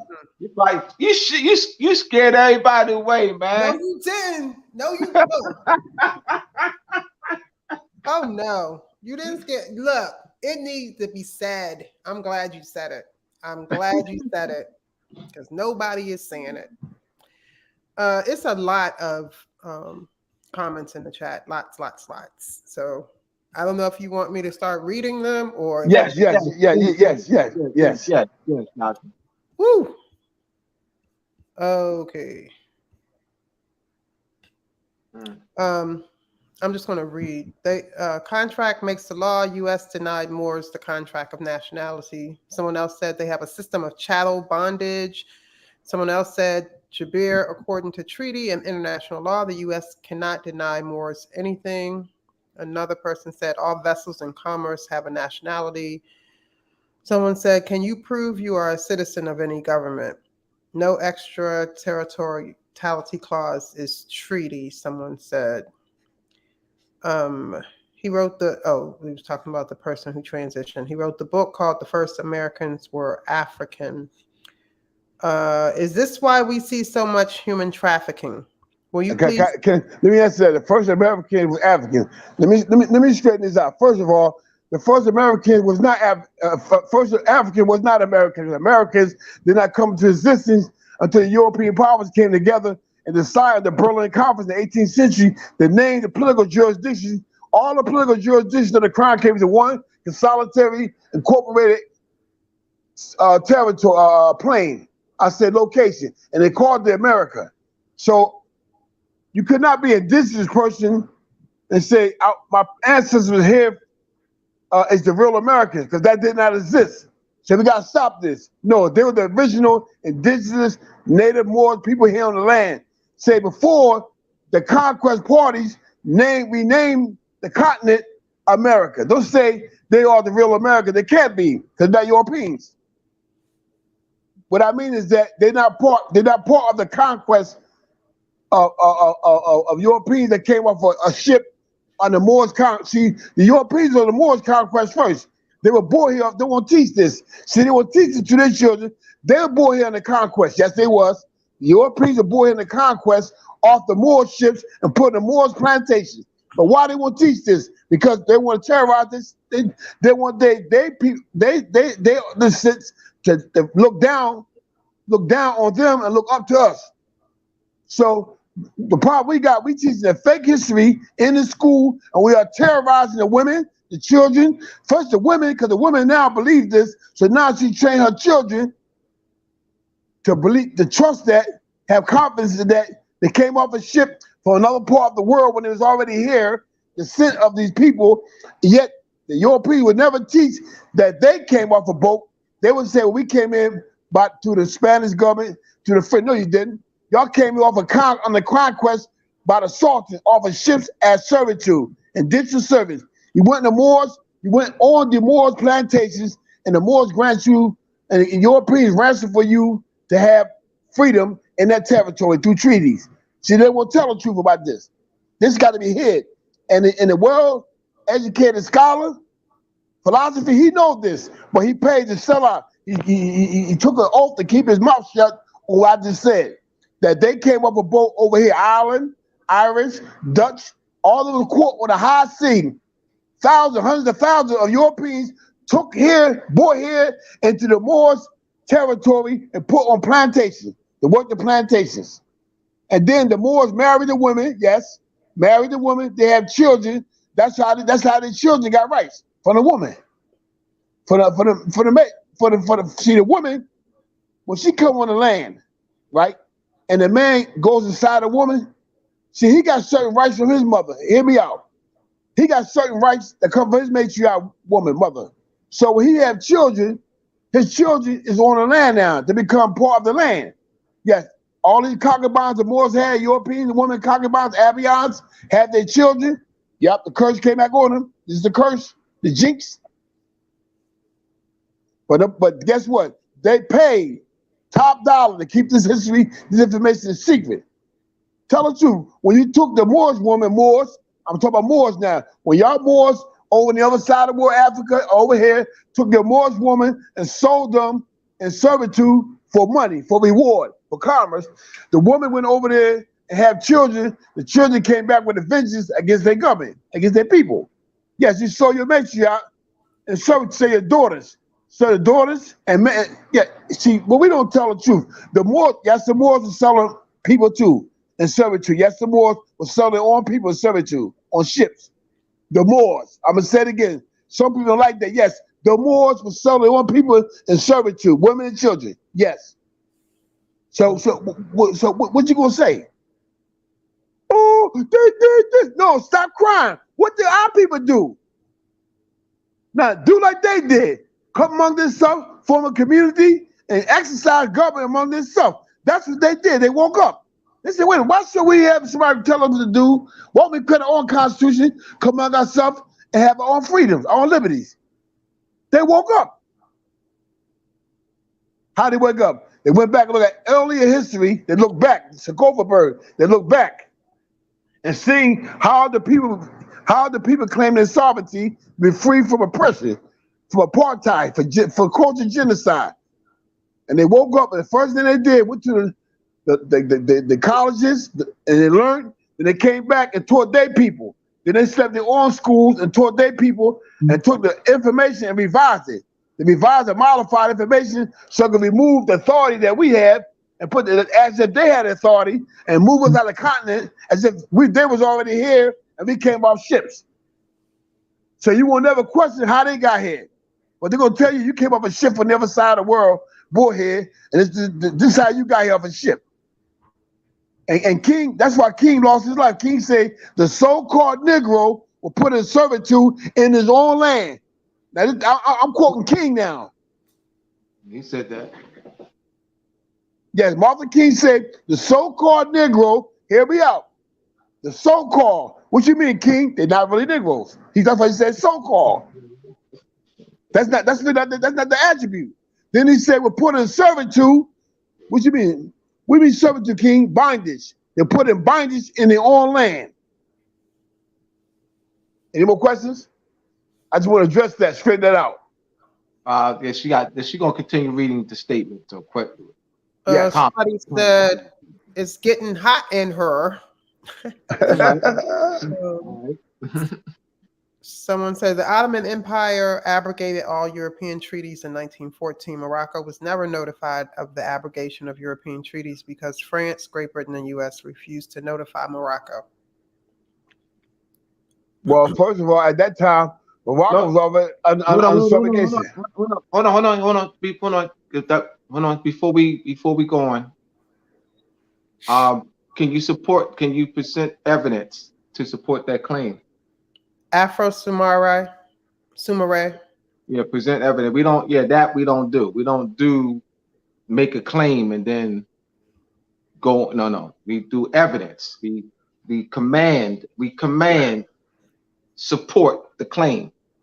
And what year was it? What year was that? 1914. Give us a source. Source. Okay. Now let me say something. Shem, don't rescue. Don't rescue. No. I'm saying I want to see the document. That's at the time period. Where's the document at? Yeah, we're not rescuing anybody. We're gonna get them opportunity. Give them opportunity. Where's the document at? Present in the chat. Give them. We're not rescuing anybody. Give them opportunity to put the evidence in the chat. Okay. We don't come on here. Somebody come on here to make claims without our challenging them to present the evidence. I will always challenge someone to present evidence to support their claim. Always. Go ahead. And I expect you to do the same with me. Please challenge me. Challenge me too. I'm not above reproach. Challenge him too. You know me, Abdullah. I love for somebody to challenge me, Abdullah. I take a street corner and knock their brains out with it. Lift the whole street corner up and knock their head off with it. I love it. I'm not going to make a claim that I can't support. That's why I'm not going to make a claim I can't support. I'm not going to do it. All right, you guys. Yeshua said, are you saying that because you are protected by treaty, all you have to do is a summary judgment proceeding? Let me say something. How can you do a summary judgment proceeding and you're not a mukti or a council? That's for a council or mukti, according to the treaty. They can do that. Yes, they can do it according to the treaty. A mukti or a council can do it. Yes, that's the answer. Okay. That's the answer. I mean, let me finish. And after they make that judgment, then they do a resolution. They enforce the judgment through the international court. What you mean, Shim? They do a resolution to force to all the member states that this nation is in violation of this article of the UN Charter, the Bill of Rights of the UN, in violation of the treaties and international agreements with this government, this board, the Moroccan government, and has been found in default of not answering the amount of $6 billion. Then they go to The Hague and force it in The Hague. Once The Hague agree, that becomes they go to the Department of International Commerce, the International Chamber of Commerce, to enforce the judgment. What that does, Shim, it puts a monetary lien on that nation as a sanction. So when they start doing export, import, getting money, when they start receiving money, do export, import, the International Monetary Fund will take that judgment you got and honor it as value. And you can take that, put a lien on that government, and you got value. Now, what that means, Shim, that means their dollar value, automatically you can draw off that judgment as a confessed judgment. Now it becomes a negotiable instrument to you. Now you can use it as leverage. As who are the sureties? The citizens of that state, of that government, now become the sureties of your government or your international monetary policy of value. So now you can enforce that judgment in your government by getting everything built, new buildings built. Yeah, you create capital. So that's the proper way it's done. I'm teaching them the proper way it's done. Hear me now. Because he may hear this, it got to be done through government. Next. That's why I wanted him on here, Najma. That's why that's why I wanted him on here. Okay, so you asked someone to bring facts after tomorrow. Absolutely. He said Office of U.S. Historian. It is documented. What document? What document? What's finished? Say the question. What did you say? Read the statement again. Wait a minute. Let me find the question because I had to go down. The one who said the Ottoman Empire abrogated all European treaties in 1914. Morocco. Stop right there. I'm gonna stop. I got it. You got it. See, you have to understand. Whatever treaty the Ottoman Empire entered into, that's the only treaty that they can revoke. That's the only treaty they can terminate. They cannot terminate no more treaties by Emperor Morocco, because it was not signed by a delegated team. The empire did not sign that treaty. Any treaty they entered into, yes, they can terminate that treaty, but they cannot terminate a treaty. It's like France. France cannot terminate no treaties that the British government signed. Neither can Ireland cancel a treaty that the Netherlands signed. Neither can the Netherlands cancel a treaty that the Irish people signed. The Dutch cannot cancel a treaty that the French signed. So you got to understand, no other government can cancel out other government treaties where the government have a say-so or a declaration clause, agreement allowing it to happen. I mean, their signature. It got to be a delegated team. They meet together and decide these treaties are no longer enforced.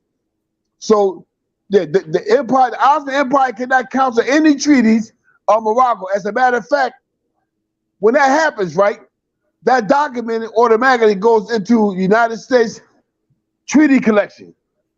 So you can pull out, I got the whole treaty collection, all the treaties, and I listen to me in Yale, yeah. that would be there. There's nothing there like that. Let me explain what I mean, so to really understand. Do you know what would happen if the Moroccan Empire canceled all these treaties with the European powers? They can't be anymore. They ain't lawful. They can't exercise no jurisdiction in Morocco, period. Do you know they cannot exercise no jurisdiction? The Act of Morocco 1880, do you know that was signed by the governments of the world, the same nations that's part of the UN? They signed the Act of Morocco, Act of Algiers. They signed that. That means they have the lawful authority in Morocco. That means the FAST Treaty is not. Listen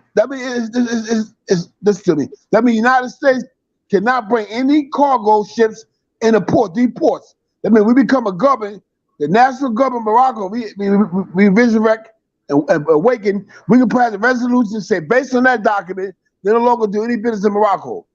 They're not going to do that. The European powers are not going to do that.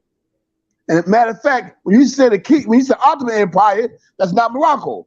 See, we got to stop playing now. When you say that's not Morocco, that's the Turkey Empire.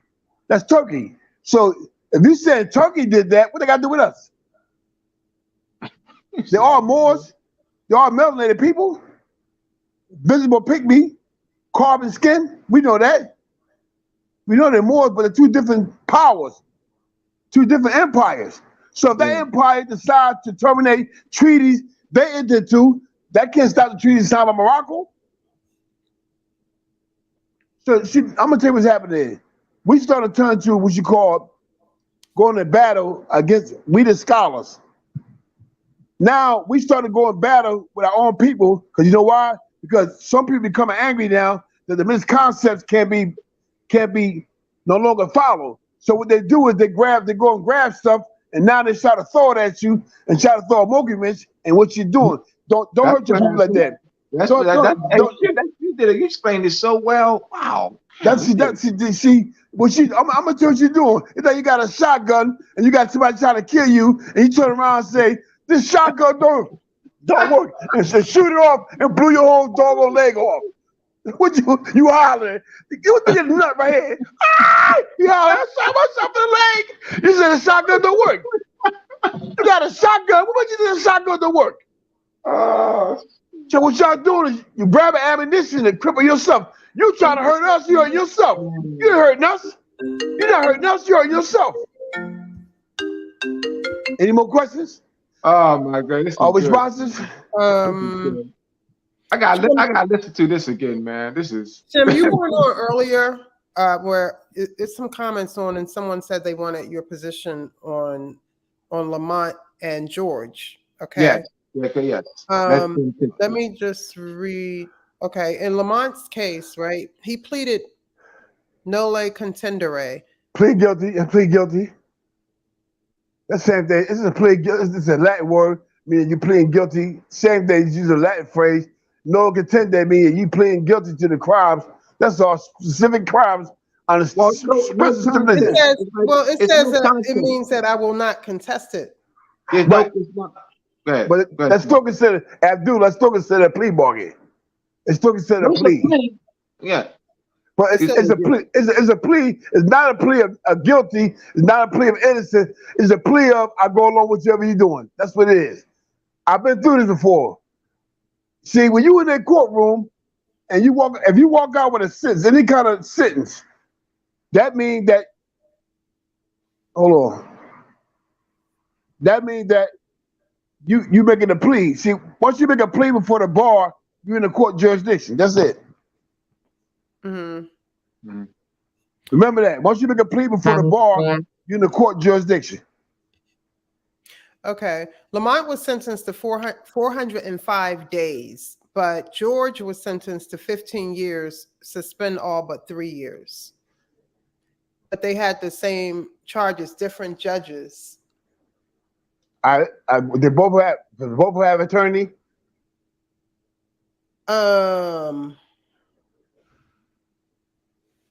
It's listed as an attorney on there, but I don't. That doesn't mean anything because Yes, it does. No, you can fire your lawyer and it will still be listed on the paper. I'm gonna say this right here. If you got an attorney listed on the paper, you fire your attorney. All that's going to show the record. Attorney got ordered. Once you tell the attorney, I've been through this already in the criminal system. When I fired my lawyer, he was gone. No, I'm telling you, I'm a paralegal in Maryland. You can fire your lawyer, but until you hire another lawyer, that lawyer that is on there is still going to be there. It doesn't mean that lawyer went to court with you because you can fire your lawyer at any time. Well, but in his case, it's still listing a lawyer. But I know for a fact that this lawyer did not represent him. I'm gonna say this right here. He pleaded to the bar of the court. That's why the judge able to issue a sentence. See, when the judge don't have jurisdiction, the judge won't entertain nothing. See, this is what I'm saying. The fact of the matter that he pleaded guilty and the judge entered a sentence, he's before the court as a United States citizen. But the sentence doesn't go with the charge. It doesn't. The sentence to me for Lamont, 405 days, doesn't correspond with his charge. But then when you look at George's case, it's the same. Why did George get 15 years and all 3? That's the question. George pled not guilty. George pled not guilty. Lamont pled noli. I'm telling you what. Let me say something to you from my experience. When the deal they offer, see, once the court offer you a deal, right? This is how they get you. Once the court offer you a deal, right? Sometimes when you take the deal, you fall at the mercy of the court, and the courts give you a lenient. The other brother said, "No, I ain't taking the deal." That's a fight. He's fighting them. So therefore, he's not going along because this is all about money. It's all about judgments.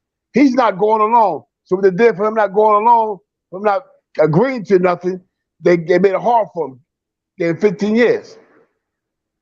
Suspended. No. Hold on, Chimp. The George plead guilty, right? He pled not guilty. I mean, not guilty. I'm sorry. George pled not guilty. I mean, he had a trial. I mean, it's no contest. Lamont pled no contest or no local contenders. That's still a guilty plea. That means if he pled not guilty, that means he went to trial. He got found guilty. That's why he got 15 years. That's George. Yes, George. Yes. All right. That's why Lamont went ahead with the plea. That's still a plea. Look it up in Black's Law. It tells you it's a plea. I put it in the chat. I did. I put it in the chat. Yes. So what happened was one person would not go along and would not go along with the brokering in the courtroom. All this is being brokered. This one would not go along with the broker. So the investors, the banker didn't like it. The judge, he didn't like it. So what the other brother did was before the banker, contesting, arguing, reasoning his position in that courtroom. So therefore the judge punished him for all that time. The other one took a plea bargain. And the judge made it smooth for the courts, so the courts didn't give them much time. That's why. That's how they roll, Abdullah. Okay, so Afro Samuri said the problem with Lamont is that he did not go through U.S. immigration to change his status from a U.S. citizen to a Moorish national, so therefore he can still be magistrated as a U.S. citizen. All right, let me address that. Hold on, let me address that. He's not a U.S. citizen. No one. All right, let me explain, please. None of our people are United States citizens. I'm going to support it. None of our people. You could be listed at. Are you listed as that? Yes, you're not a United States citizen. Where is the? All right. The native people of Hawaii. The native people of Hawaii are not United States citizens. Where's your support, Abdullah? The Queen never signed a treaty. The Queen of Hawaii never signed a treaty. So therefore, it's subjugation. Where is the treaty between the United States and Morocco that has a citizenship clause? How are we citizens of the United States? We are people of a foreign government. Just follow me, y'all. Let's talk international law. Please, just walk with me with international law. We are people of a foreign government in captivity. How does a people of a foreign government in captivity become citizens of a foreign government? That government and legislation, we're gonna make them citizens. That's called subjugation. Let's talk international law. I don't want to talk United States laws. Please please, y'all, don't throw nothing in the chat. United States anything. Don't throw United States nothing in the chat. We got to talk international laws. The problem is that they're looking at United States laws. They're not pointing to we don't know international law.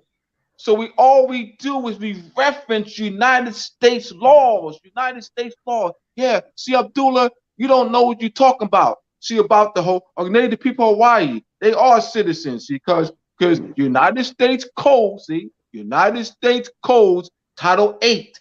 Title 8, Abdullah, of the United States Code said that the native people of Hawaii are citizens. Say it again. You said what? Title 8 of what?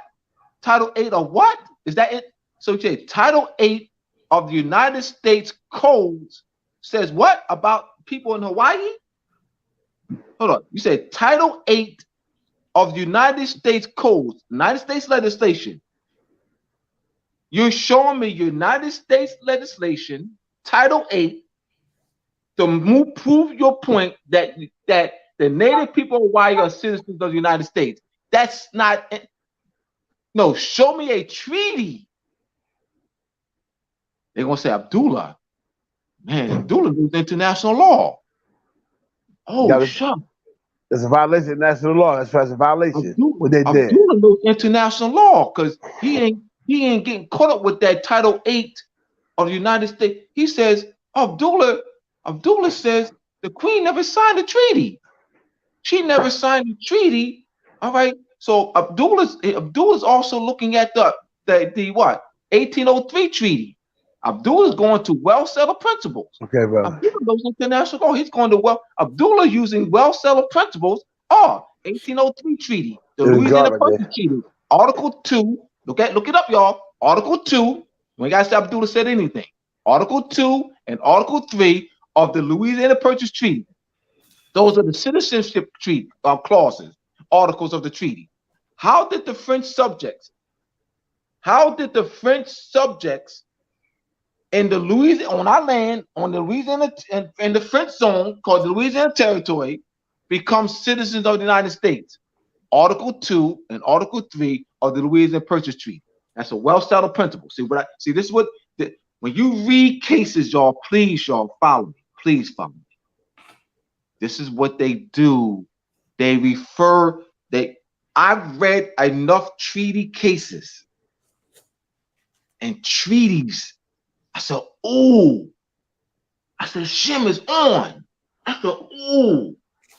They refer to well-settled principles. Yeah, norms, that's right. And norms. That's what I'm doing. Follow me. So you say we're United States citizens. What am I doing? I went to what? Treaties that have citizenship clause. I said, well, where's the treaty that we have? Because they cannot draft the legislation to make us citizens. It's called subjugation. Under international law, it's subjugation. We don't know international law. We're looking at United States laws. That's where the problem is. The problem is that we don't know international law.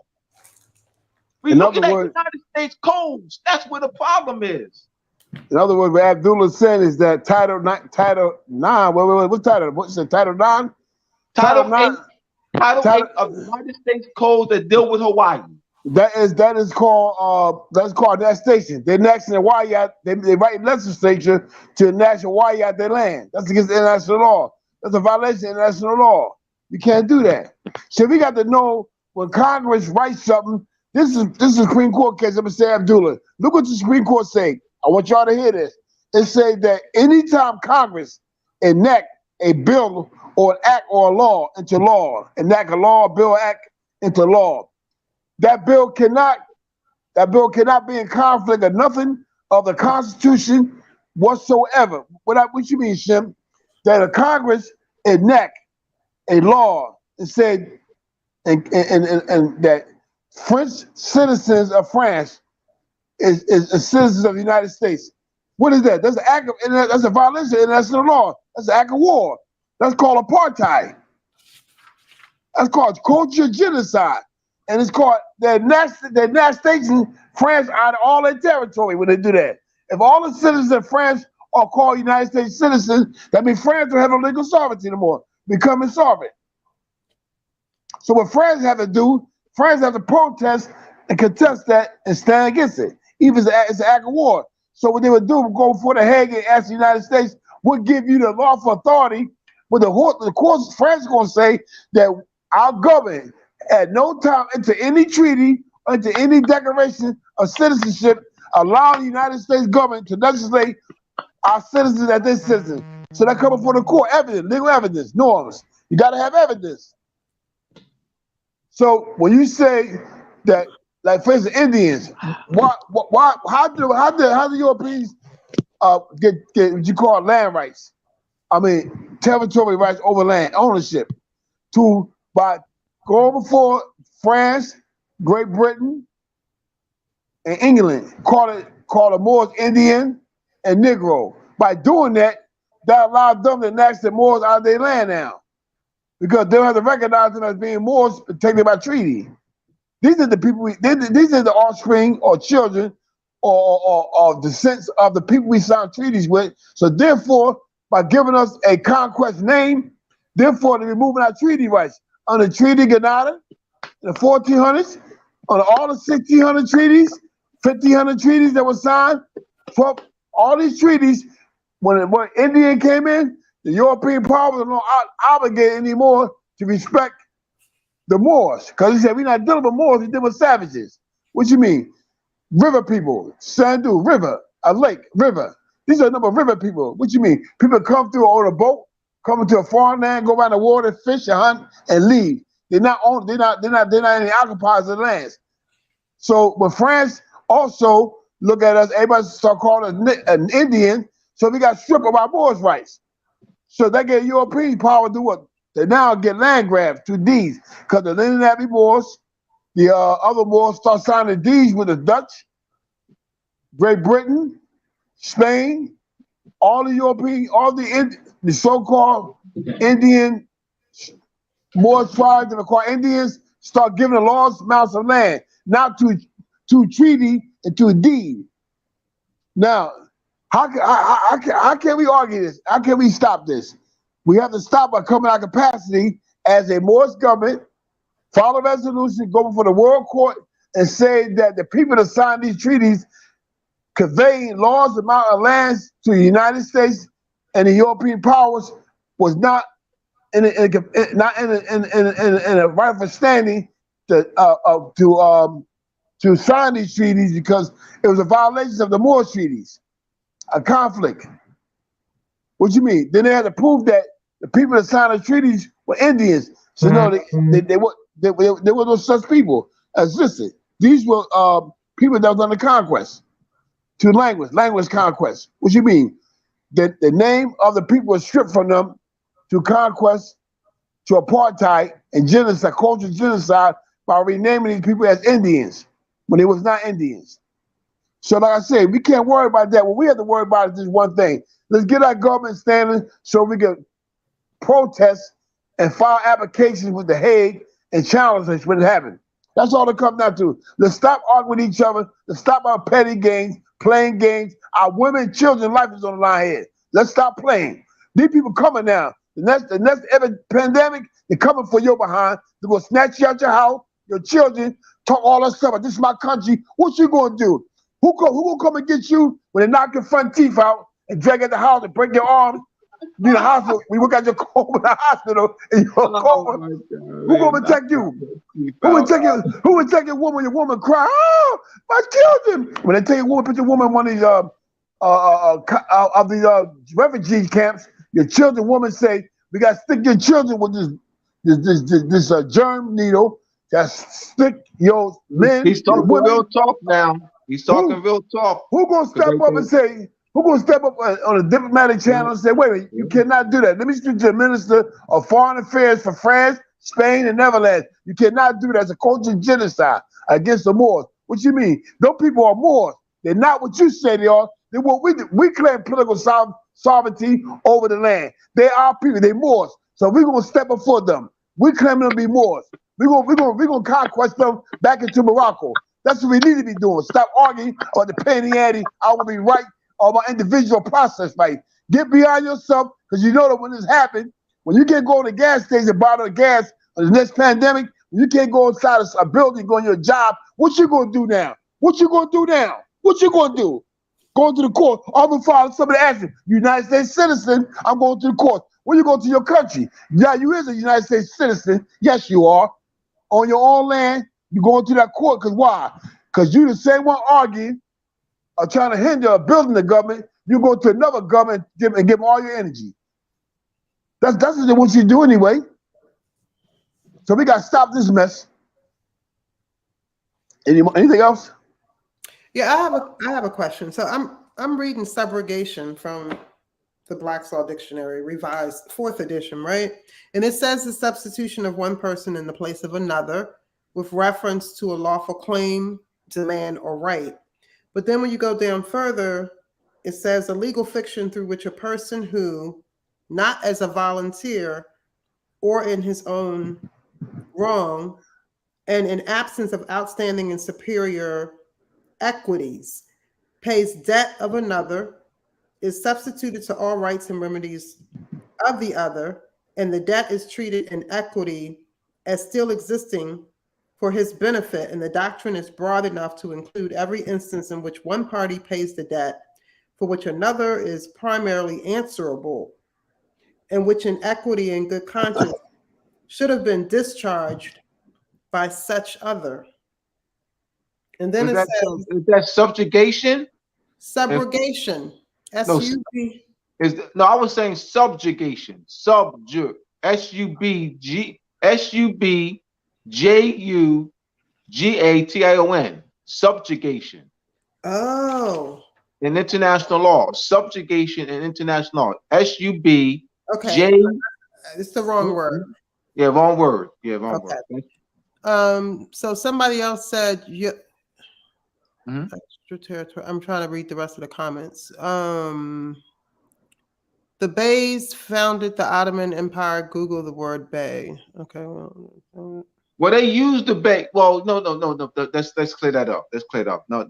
Let's clear it up. Oh, The Bey. I'll be back. Bey is a title. That's You breaking up, Abdullah. I am. Okay. Let me go ahead. You're clear. All right. Bey is not a people, because the way it reads, this way the sentence reads, the Beys found it. Mm-hmm. Bey is not a nationality, because the way it's read is as if Bey is a pedigree, consanguinity, nationality, national origin. It's not. Bey is a government title, is a Turkish or Moorish provincial governor. It's not a people. It's an office in Ottoman and Moorish government structure. So that's first. We got it. What the word is. That's first. You always have to go there first. So that's being used in an improper sense that the Beys did found it. No, the Beys didn't find nothing, because Beys not a people. And I just want to provide clarity with that. Okay, and then he said, Google the word Bey, and you will see that it's an Ottoman title. It's also, all right. Go to my book, Moors and Masonry, Part 1. You're going to see Bey in the Moorish treaties. You're going to see Bey in Moorish treaties. Just limited. That's all. It's just limited. All right. See what happens? It says Google. See, Google. The problem is that's limited. You're drawing a conclusion from a Google. No, I'm serious, Najma. It's limited. They Google.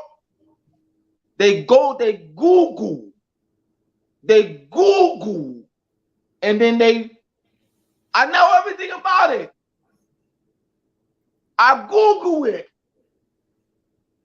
I know everything about it. I mean,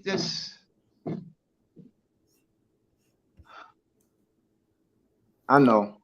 I mean, I gotta be more patient. I'm working on it, y'all. Don't beat me up. Someone said, if we don't have any such representatives at this time, what other alternative measures can be implemented?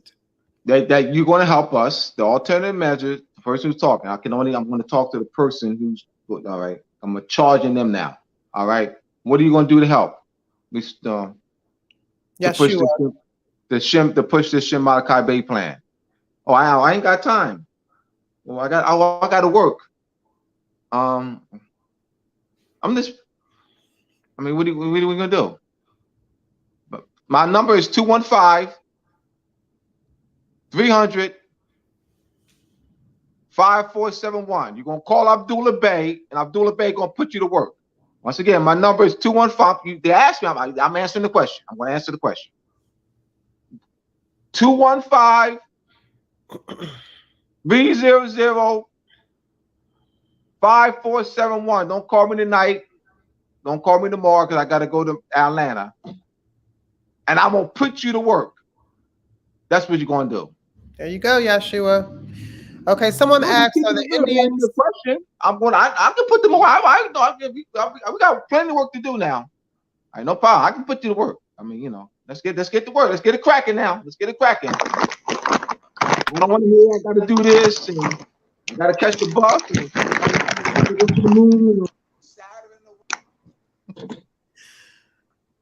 I'm just keeping it real. Someone said, are the Indians with the casinos sellouts? Say it again. What happened? I can't hear. Can you hear, Abdullah? I can hear. Go off and come back on. Let me go out. Are the Indians with the casinos sellouts? No, they're not sellouts. They're just United States citizens under corporate authority of the United States through agreements they signed to the Bureau of Indian Affairs and the Department of Interior. They became property citizens of the United States, wards of the state. So therefore, the United States granted them a license to do a casino, do anything else the other states are doing. They're co-equal to states on that status. They became a part of the union by joining the United States, agreeing to live on a reservation. It's like living on. It's like giving a lease. The United States gave the Indians a lease, so therefore the Indians subrogate themselves by signing these agreements. First thing came through the name, the language. They got subrogated to the language. The next thing come them being educated in their system, a fair training allowed them to give up any other rights they afforded to them. They became incorporated to the United States Union and were given a lease to live on their own land. Our land belongs to them. So they didn't sell out. No, they didn't sell out. They've been subrogated. That's all under conquest. They didn't sell out. They're doing the best thing they can do on the education system they were trained under. That's it. That's not a sellout. That's somebody been indoctrinated and raped. No, they're doing the best thing like a raped woman would do when she get raped so much, she become intimidated and fear. Out of fear, intimidation of the system, the vicious system they put up in, they just give in. They give in every time. Now the man doesn't slap the woman anymore. He come in, she take off her clothes freely and never have it. He sure had to get beat up no more. She's tired of getting beat up. So they got tired of being used. So what they did, they gave into the education system, being taught and trained in that vicious system they got, and philosophy, they just gave in. They didn't sell out. They just been mentally whipped. They've been mentally conquered. They just gave in. And the only way they can operate for their people to receive money as an investment of the United States, uses our land, the resources, the electric, water, and minerals. They pay them back. They pay them back, give them a license, and give them a lease on the land, and give them what you call a new lease. They give the Indians investment money. Yeah, the Indians get the investment money, hush money, to be quiet. The Indians can't speak like we speak. You know why? Because they've been indoctrinized. They don't know this. Education system they go through, Indians go to their college, not their own. They don't have their own college they create. They go to all these other colleges and come back with all that westernized indoctrination and teach their young ones the same system. So they didn't sell out. This has been captured. That's all. Anything else?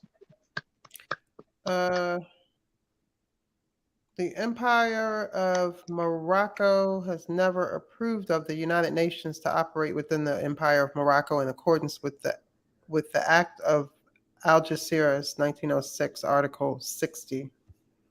Let me say this.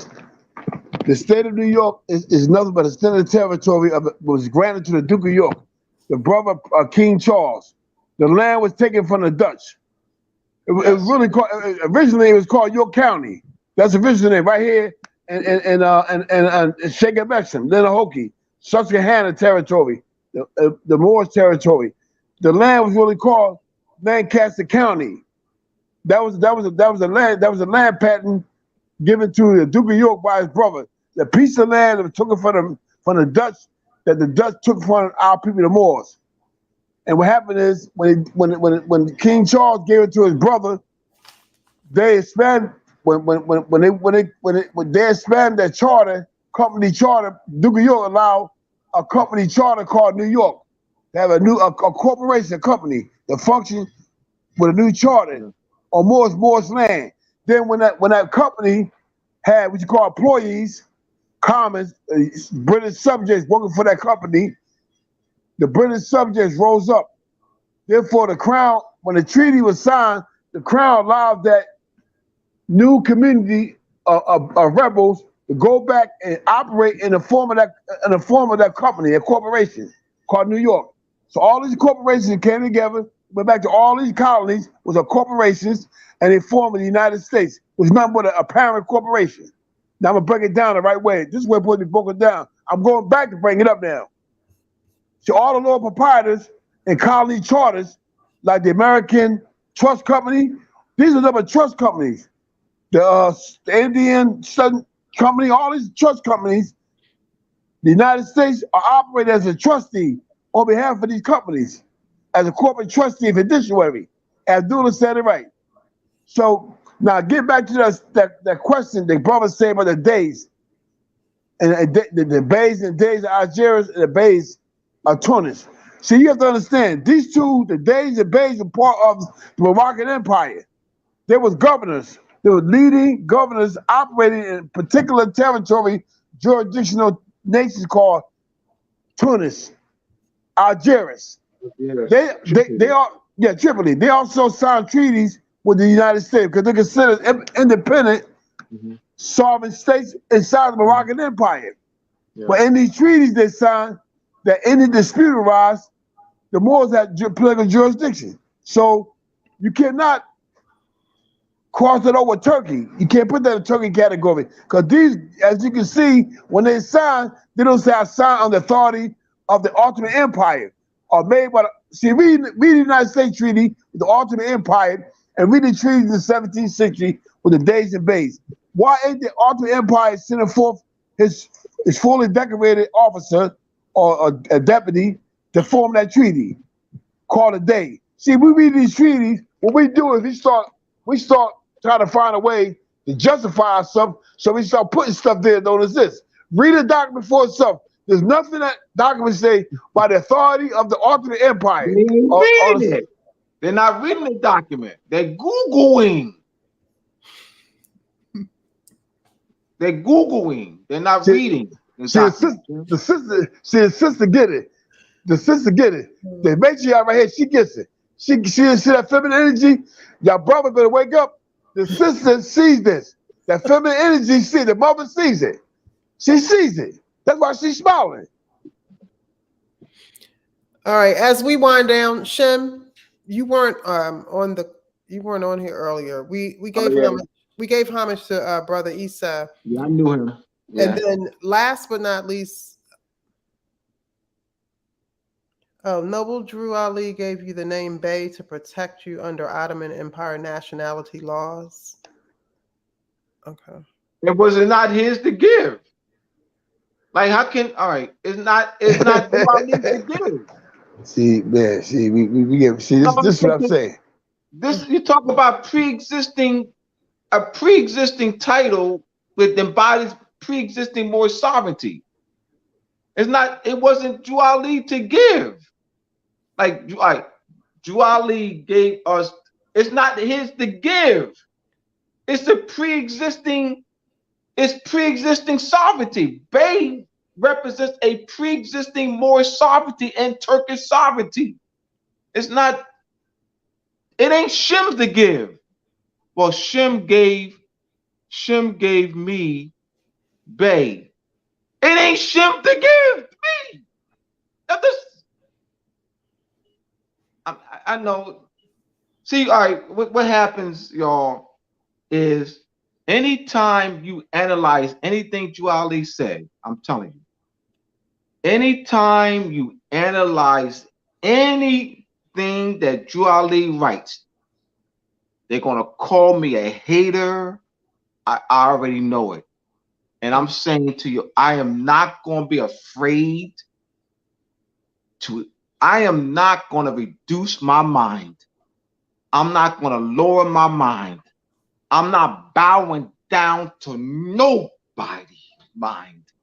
I am going to analyze, and I'm not going to be afraid to analyze. If I am criticized, so be it.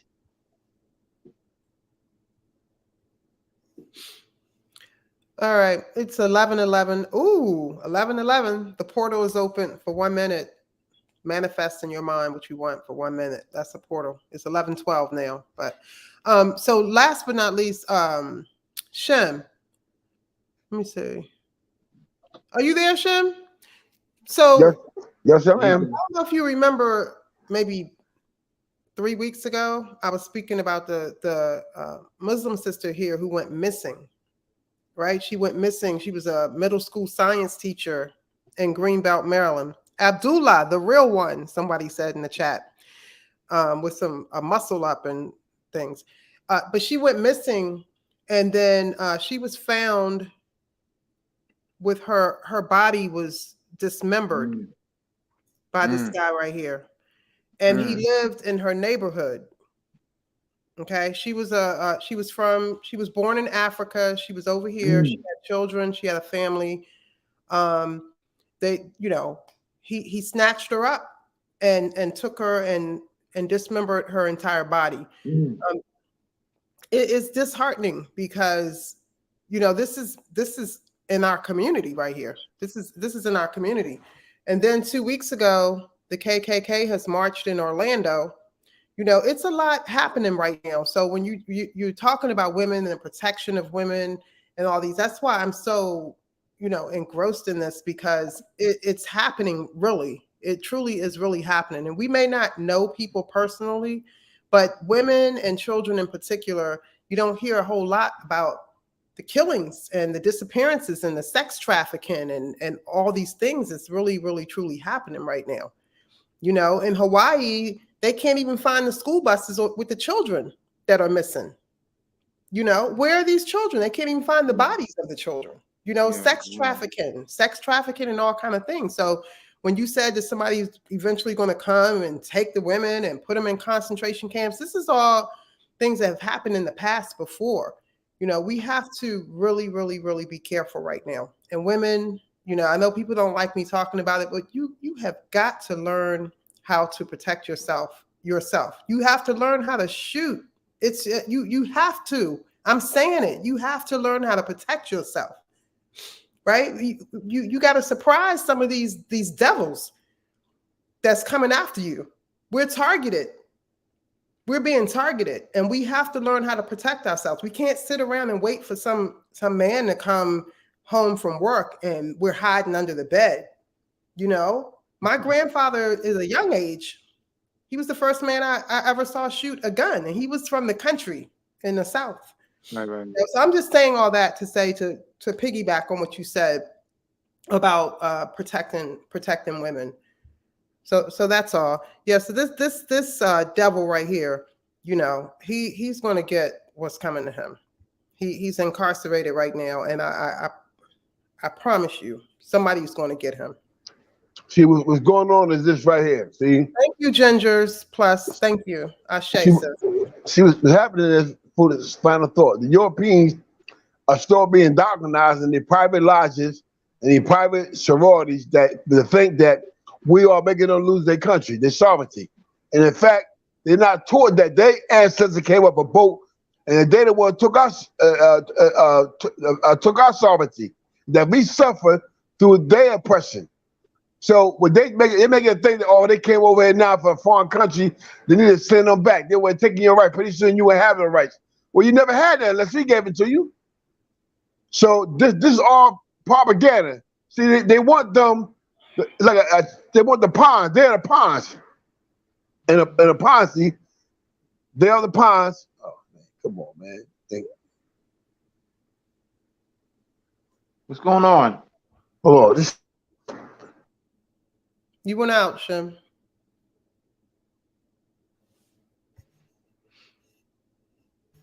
You there?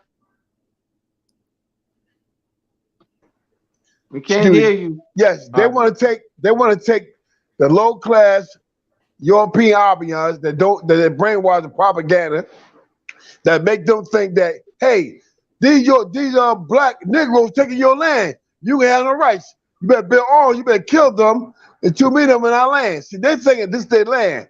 See, they don't sit down and read and say, is this really our land? Hold on. Is this really our land? They've been propaganda too. There's a reason why that. Because they can use them when they want to use them. As madmen. They make it to mad dogs, angry against us, as if we took something from them.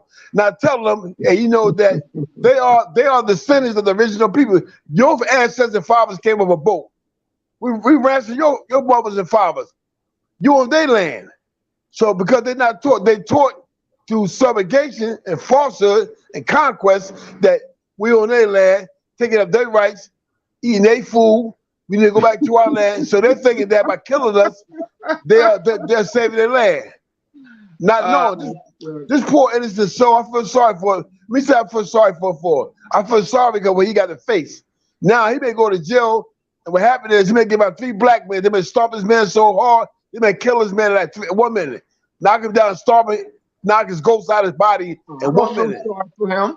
So, hear me out. I feel sorry for the propaganda that he went through that led him to where he at now. Because anytime a man grab a indigenous woman and rape her and mutate her a little bit, cut her up, chop her up, what kind of rage would you have inside you? What she done to you? I can tell you, psychology. You've been taught and brainwashed that she have children, they will step in line, take the rights away from your children. That's what they're thinking. And you look at Nazi, you look at skinhead. You look at neo-Nazi. So only way we're going to address that is we got to get a government up and running and put our government out there, our media, our newspaper out there, so the Albions be educated the right way. Because they're not educated right either. They run them crazy with these lies, propaganda. They going crazy. All right. Closing remarks. All right. Go to the classes, the Moorish Treaty Protection and Consular Relations, 101 and 201, Moorish Body Politic Formation classes. There's 12. These are the free classes that's on the Moroccan Post Media YouTube page. All right. So just like I said, this concludes the series of do the United States courts have lawful treaty authority to hear Moorish cases. This concludes that. All right, that series. We had 5 classes on that. We had 3 parts and then 2 follow-ups. All right, we'll review. And also, I got a brother, Moorish brothers that working with me. He got about 5 web apps that he created, where you can have your own zip. You know, the new zip phone will come out. So right now, you can have a zip phone. You can have your own media channel, your own education room. Matter of fact, we created a space for Abdullah right now. So Abdullah can have school classes and all over. He can have maybe like over like 1,000 windows teaching and throughout different windows in different parts of the world. It can be France, Canada, anywhere. So he got web apps. You got a phone, a zip phone. You got internet phone. You got your own media phone. You do your own media, your own web-based, anything you want to do. So I got him. He got 5 apps. I'm gonna be the go-through man. I'm gonna give you something to link to. Anybody wants to get involved with that, they can buy the app, the web apps, activate the web app to the web store, and they can affiliate their own media, their own news space, their own school, everything. Do anything. Okay. Peace to that. Peace to that. All right. We will be back next week. Everybody have a good week. Stay energized. Freedom is yours. And I love everyone. that's in the chat. Abdullah, Shem, thank you.